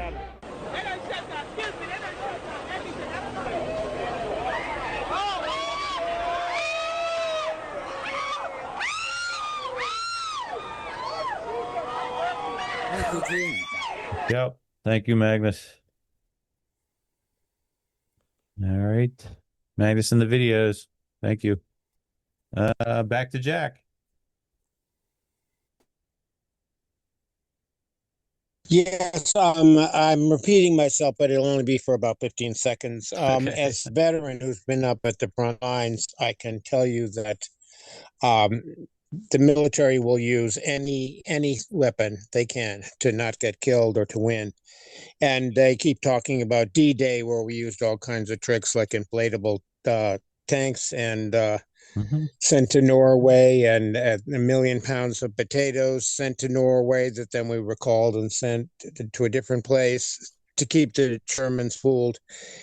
And I strongly feel that 9/11 was done with many things: thermite, thermobaric bombs, explosives. There's one other thing, and directed energy weapons. I see that they tried to use that, and that's typical. It doesn't mean that they won they got the building down with directed energy. It just means that they used it. And anyone tries to say that it was only thermometric bombs is crazy. But Craig was saying that it doesn't matter. We shouldn't waste our time on this because it doesn't make any big difference in the long run. And on these little details, and I back that. I believe strongly that we shouldn't quibble about little details. We should just announce to the public all the things that we know for sure. And then if anyone wants to discuss it and debate it, we can get into the weeds. But we just need to get the word out to the public, and it's been many years, so we need to not quibble about the little stuff and just get the whole story out. And when you watch one of Richard's videos, for example, you get so many more details that we're not even discussing. So, the details are there's just too much. So we just need to get the whole story out. Thanks. Thanks, Jack. I got 2 quotes on that. United we stand, divided we fall. And in the essentials, unity, non-essentials, liberty, and in everything, kindness. Chuck? Good. Yeah, I put 2 links, and it's from the IC 9/11 group. And they hosted the 10th anniversary, or I don't know if they hosted, but the 10th anniversary 9/11 event featured a report from Lance DeHaven Smith. Mm-hmm. And then there's a follow-up of chapter 14. So why don't people, so basically for going on 15 years now, Lance DeHaven Smith coined the term SCAD. In 2006, he connected it to electoral fraud and applied it to 9/11, applies it to assassinations. Why don't we in the 9/11 truth community hold a consensus that this is appropriate language to allege, to frame the event, not as a desire for truth, but as an allegation of the state crime? That's interesting, and you should come on Mick's call on Saturday and let him know about that, because I'd love to hear what he has to say. I know that the 9/11 Truth Movement isn't in a corporation. We're not some formal group. We're a bunch of ragtag people that just have a desire to get to the truth, like you're saying. But I would love for you to pose that to Mick, and I will this Saturday if you can't make it, and I'll get back to you on that answer, because I'll try and make point. it, but if I don't, I think this is where I'm at, and I understand. And again, I argue a kind of agnosticism, because even though I subscribe to energy weapon tech applied on September 11th, and as that guy you just interviewed, that Magnus just gave us that clip, and the guy is saying, "Oh, here comes the second one." Well, how the hell does he know the second one is coming? He can't see that. That's a very, very weird. And then that other guy said, in that event, so that recording was the South Tower had come down, and that guy was saying, I was at building 5 when it blew. So, one of the big complaints from the do people is the failure to treat the World Trade Center as a gestalt, as a complete enchilada.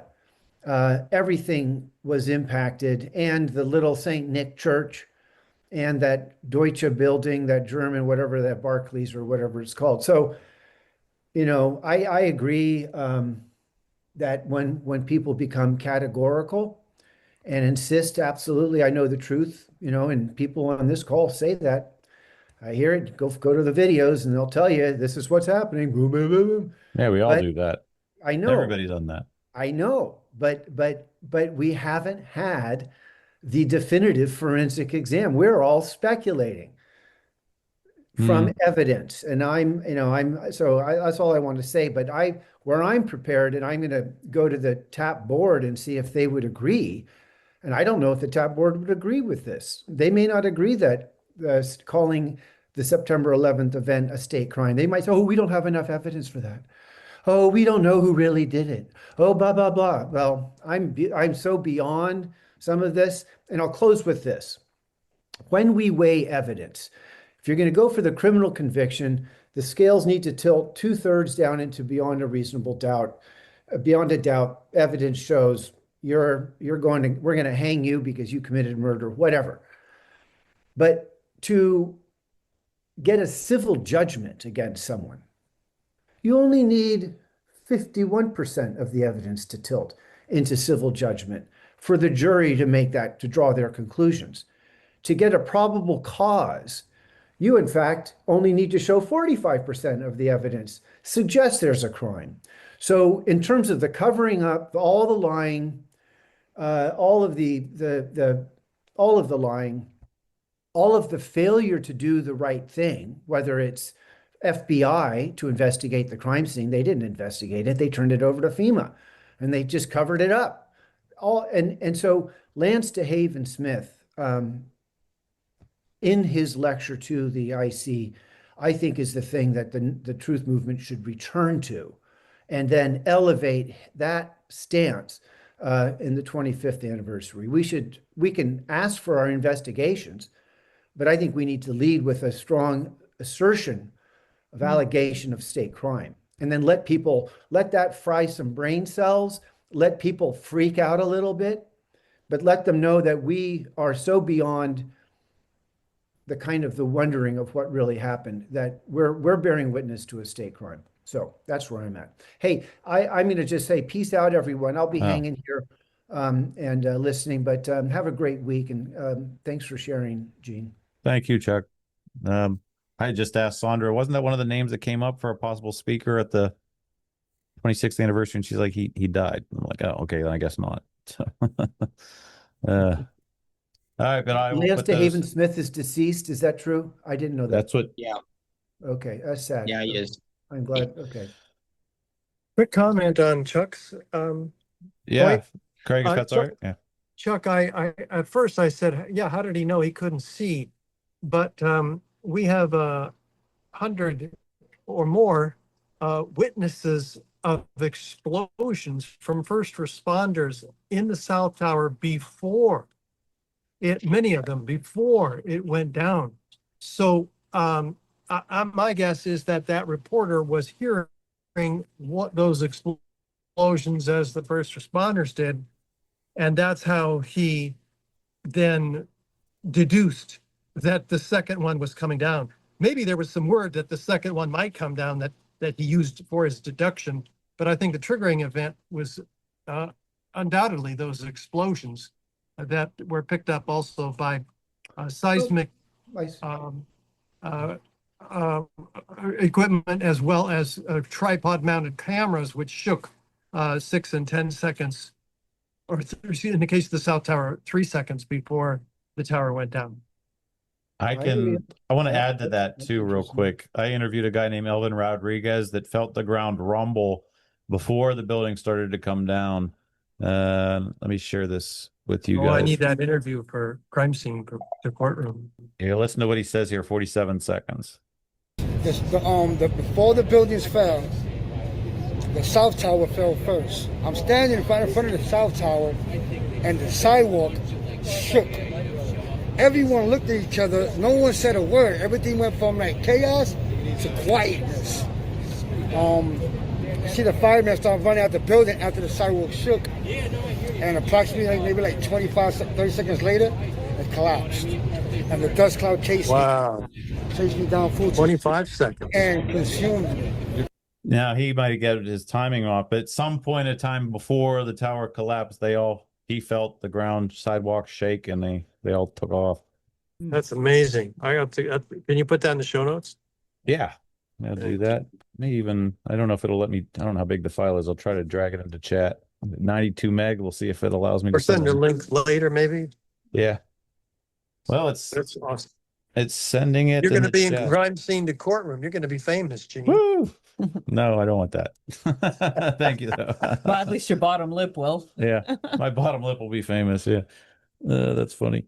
It's about halfway up in the chat, but I'll also send it somehow other way. Going back to Craig. Thank you, Richard. Thank you. Yeah.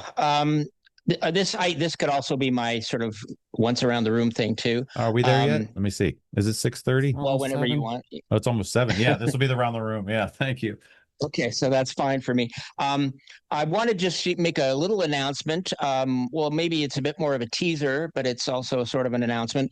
On the 9/11 and other deep state crimes teleconference this month, which is actually it's actually 10 days away. So normally I would wait till next week to kind of mention it, but we're going to have a discussion, and that I think a lot of people in the movement will be very, very interested to attend. It's going to be about the future of AE 9/11 truth, and attending the call will be Kelly David. Oh boy. So I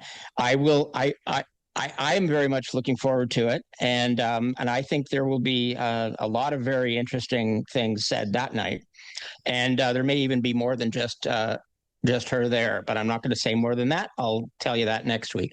I can see why your other conference call got bumped then. Yes, I was thinking of taking the first hour to talk about Shanksville, but then I thought, well, maybe I can save that for another time. Yeah. But anyway, so Okay. that happened. We decided, Cheryl Curtis and I decided to extend the invitation. And to believe me, when no one was more shocked than I was. Wow. Yeah. Right. When I got that answer. So, and so I want to end off with this because I'll be frustrated all week if I don't say this last thing, which is maybe a little bit beating a dead horse, but I have to. Just on the subject of, casting, the sinner and the whole thing, that whole point. I certainly have no interest in judging anyone's sin. That's not an interest I have, nor is it my place to do so. But I do want to say this. You don't need to be, okay, I won't. Basically, it's not okay to lie about 9/11 evidence or 9/11 truthers. It's never okay to do that. So when one has been given an opportunity to correct something that is provably wrong, then the ball's in their court as to whether they want to take an honest approach or a dishonest approach. And this is hypothetical because we don't know what's going to happen. I'm saying in principle that you must accept the consequences of sticking to a false statement and not be sort of given the benefit of the doubt once you're aware that the statement is false. That and I just plead with people to just stick, truth is more important than anything. My only question to that is the consequences you speak of, where are they coming from? Are they just the natural outpourings of what happens if somebody does that, or are you talking somebody purposefully addressing them? if you know what I'm trying to say. Organic or I'm not okay. I'm a little intentional. confused. Like, What do you you mean on say- their part? Yeah, like if the consequences of a fib being found out, the consequences are that it's just not going to resonate with people. People might think less of them. But are you saying the consequences are that they deserve being what's a good word there? Called to the carpet. Yeah, called on the carpet. Well, once you're, there are lots of things that we will disagree on. There are lots of interpretations that can be different. There can be something that can be unclear as to whether one piece of evidence is correct or another piece of evidence. So you can have honest disagreement about many, many things, and we do it all the time. We're having, we're talking about directed energy weapons. I take for granted that the people that, on the call here that are talking about that are honest, and they just have a different opinion. So I have no problem with different opinions or different interpretations. But if there's something that is 100% proven, and you found one today, if that person continues to push that point, once it's proven that it's wrong, then that person is no longer being honest. And that cannot be, there's no way we can tolerate we have to somebody see how they respond lying. to it. Yes. Yeah. Well, that's it. That's why I'm talking in terms of principle. Yep. Right. So Fair the enough. ball is going to be in his court, and we'll see what he does. And let me go to him if I'm staying true to scripture that I need to go to him in private first.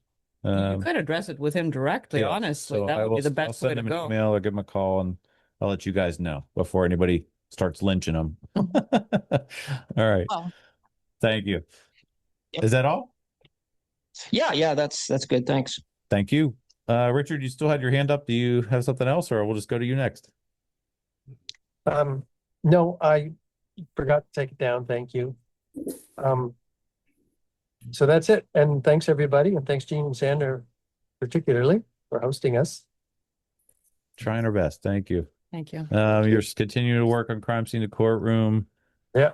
And the document, and just trying to get by in life. Aye. Thank you, sir. Thank you. Mike Cook. Hey, am I Hey. muted? Nope, No, you're I'm not there. muted. Yeah. I posted a couple of links to water filters, and I hope that everybody is stocking up on cheap food like beans and rice, stuff that'll keep if the mice don't get into it. I've discovered the mice got into a bunch of my stores. Oh, no. Yeah. And I'm kind of proud. I've been cutting way back on my drinking. Nice. But the way things are going, I think I need to step up my game. No. I need to get back to where I was and maybe surpass it, because it's just insane right now. And I think the next few months are going to get real interesting. I made a couple notes. Everybody should be, taking care of, food and water. Have a go bag where if you need to get the hell out of wherever you are, there's a bag packed and you can get if you need to. Especially if you're near the city. Yeah. Fill your tank every few days because the gas price is only going up. Yep. Drive as little as possible, and everybody stay healthy and happy. Right on. Thanks, Mike. Thanks, You're Mike. welcome. Yeah. Next. Oh, John, go ahead and put your hand up. Hey, just very briefly.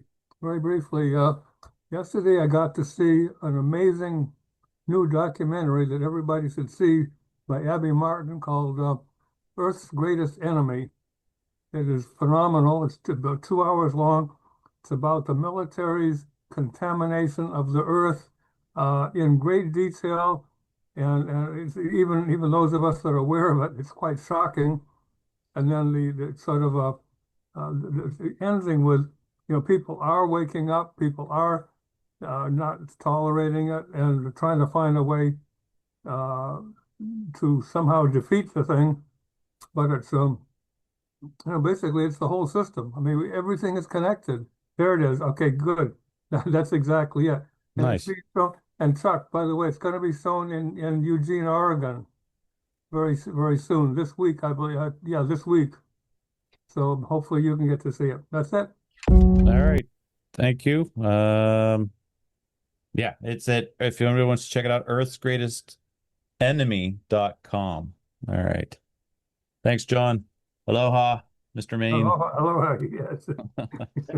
Thank We'll you. go to Jack next. Your hand up. We're going around, by the way. Let me preface this also. This is the part of the show where we wind down. It's roughly just 30 seconds, a little takeaway. Not time to open up another whole dialogue, monologue, whatever here. Yeah, we had 2 hours to do that. Yeah. So, Jack, what do you got for wrapping up?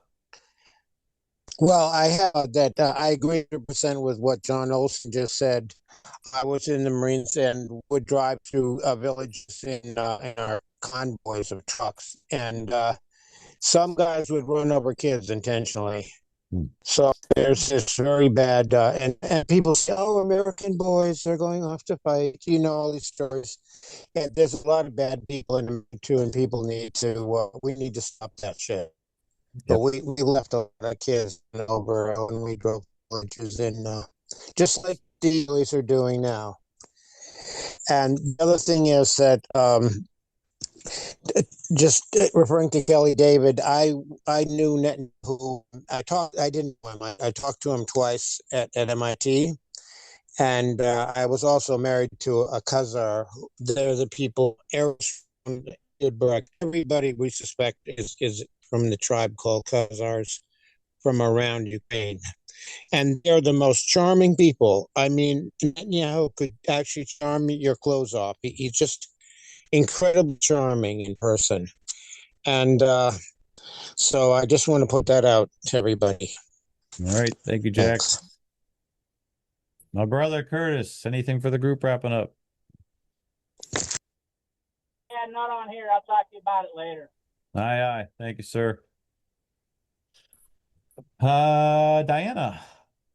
I just want to say that I was listening to Dollar Vigilante, and he is saying things like that. The cities are going to get dangerous any minute because of the oil shortages and stuff like that. So yeah, echoing what Mike said.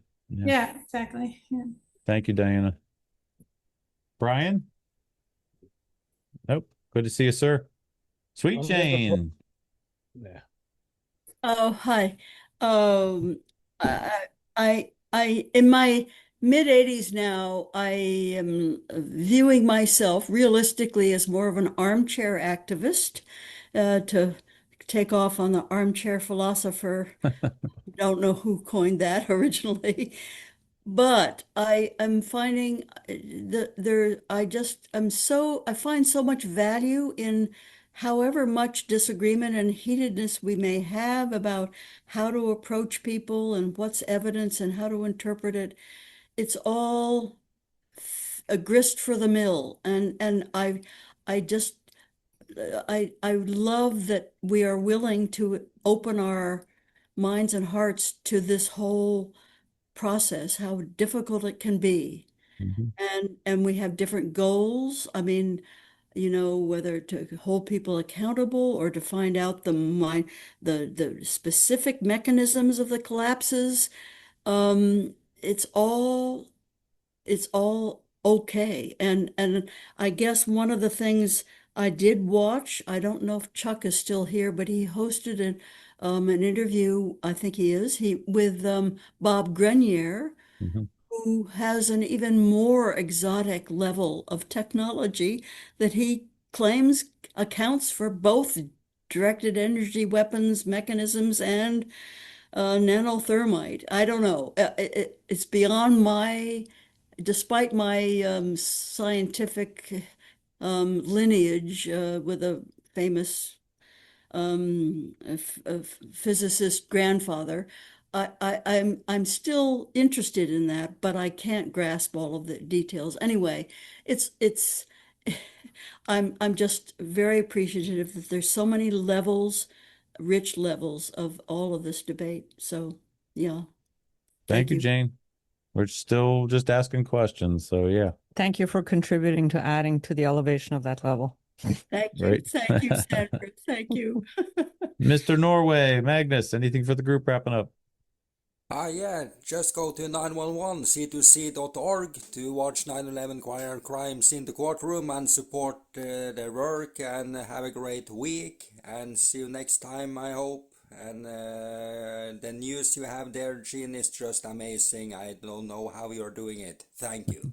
Thank you. Hopefully you'll see you next week with glasses. Have a Yeah. good evening. Raul, I guess. Yeah. Raul, anything for the group, sir? Yeah, I'm wearing my Shake colleague t-shirt, whatever, and I got my hair. So The Shake of hey, LA. I don't really like to I say know. too much, but I will say this, and I have to address Craig, but Craig, I come to these things because I'm educating myself, because I'm kind of like the newest guy to the group, and so I listen and I listen and I listen, and for weeks now, it's been really frustrating on the comments that you make, because it puts you in a position that your position is right, and if you're upset with it, then people have to take it down, and that's just not how life works. But I'll give you a couple of examples, and I think these are really good. One of the most controversial episodes in our history is the JFK assassination, and then the JFK movie by Oliver Stone comes out, and it gives you a perspective, and that's it. I mean, some people are going to go, "Oh, that's good," or "That was bad," or "That's not how it happened." It doesn't matter. We're not going to tell Oliver Stone he's got to take his movie down because somebody doesn't like it.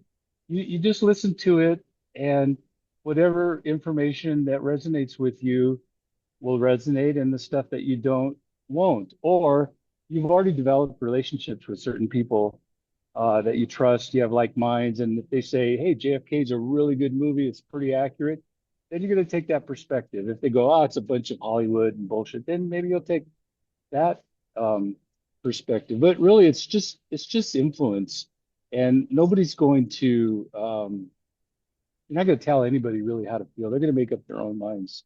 And so, I just listen to the information, and if it resonates, and I have trusted people I go to, "What do you think about this?"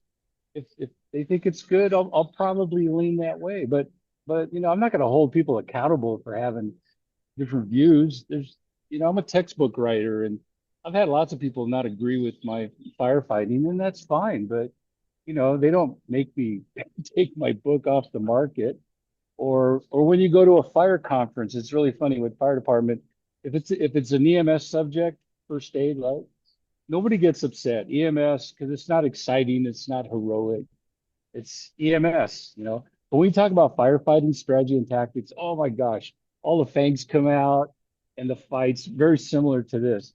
But the bottom line is everybody presents their version of it, and people will accept it or reject it. But we don't hold it. We don't have to hold them accountable or anything like that. And I just don't see the purpose in it. I get what you're saying, but you have so many good things to say. I would just say the things you're really good at, because you've brought out so many points on the Pentagon that have influenced my thought. But I would just leave it at that, so that it doesn't take away from your effectiveness to communicate your thoughts, because it is week after week.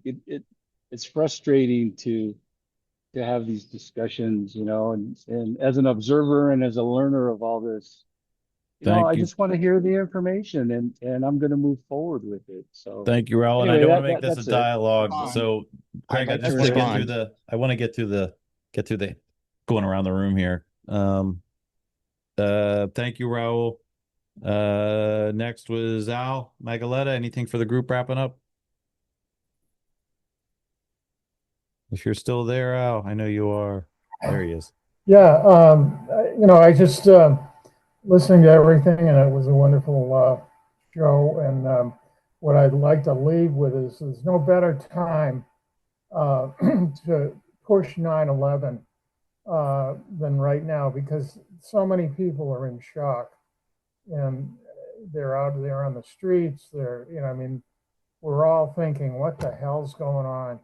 And I notice on like Facebook and some other sites that the information about 9/11 is sort of not as much as I'd like to see. And you do a lot of it, and I'm thankful for that. But I think we really ought to be all over the 9/11 story, and people will pay attention now where they wouldn't before. And that's what I would leave everybody with, is to get out there and push it as much as you can. Right on. Thank you, Al. Go to Jerry in Scotland. All good to you. Great show. And I think it's good to air these topics. Kind of, I agree with what Raoul was saying there, and also with what Al was saying, and especially Jane. You have to look at things in the round, and that's not always easy, especially for me.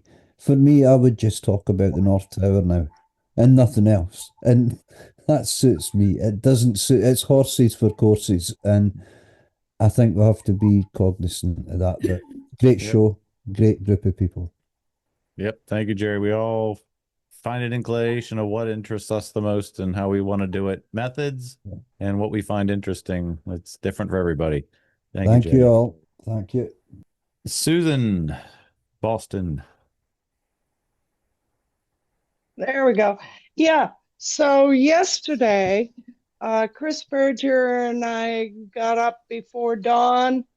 He lives in Worcester, and he picked me up, and we went to Lexington for the reenactment of the shot heard around the world, Patriots Day. It's 251st anniversary of that. And he dressed up as John Hancock, and I wore colonial garb, and we passed out approximately 300 pieces of literature, the Halsey Report, and the Lawyers Committee. Pretty good reception. Tough hour, because the reenactment began at 5:15 a.m. before the sun rose. So it was, that's what activism's all about. Get the word out, get people questioning 9/11, and we feel pretty good about that. Right on. Yeah, that's pretty impressive. Anybody on the lineup for interviewed lately that you know? Yeah, we got Madhava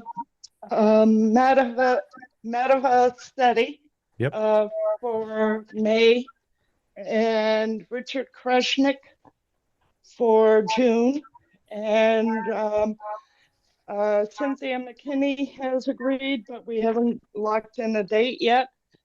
Wow, right on. There we are. Nice. Getting right back into it. Yeah. Thank you very much. All right. Thank you. Phone number, landline from Somerville, PA, ending 9154. Anything for the group wrapping up? If you're trying to find the mute button, I'll try to help you. Ask to unmute there. You might see it now. If not, it's all good. Yeah, they're calling from a phone. Yeah, calling in from a phone. It's a landline too, so thank you for calling in and just listening in. If you find the unmute button, go ahead. I'm going to go to Susie. Susie, anything for the group? Yes, I just want to thank you, and even Raoul just now speaking about individuals within the truth movement and all of our ideas, what we have the best knowledge in and bringing forth.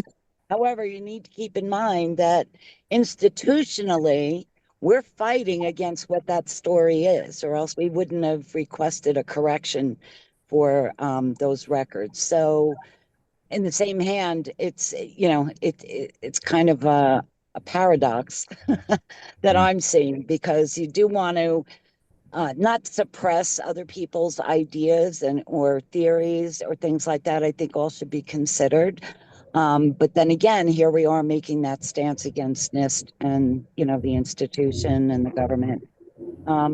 Also, I just wanted to ask Sandra, and just to let you guys know, I really want to get involved with the anniversary. Yeah. So if there's anything that I can help with specifically, it probably wouldn't be hotels, only because I wouldn't know the quality or anything like that, or of making recommendations. But as far as speakers go, several people have been brought up in today's session. Number one, Cynthia McKinney, if she might be credited as a speaker, as well as Kristen Breitweiser.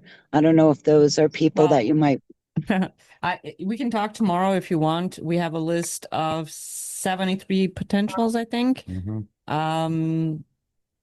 Cynthia she lives out of the country, and I can't remember where, but she's somewhere in Europe. Anyways, on a big time. She's in India. Asia. Yeah. Yeah, Indonesia, right. Okay, right. So yeah, that's a long flight. And we are avoiding any kind of Zoom attendance at all costs. We're saving that for the most critical ones who really could not come any other way. And Kristen Breitweiser, well, that'd be great. I don't think she wants to, but anyways, we can talk about who's on the list, and if you have extra ones, who knows? Maybe we missed a couple that we should consider. Yep.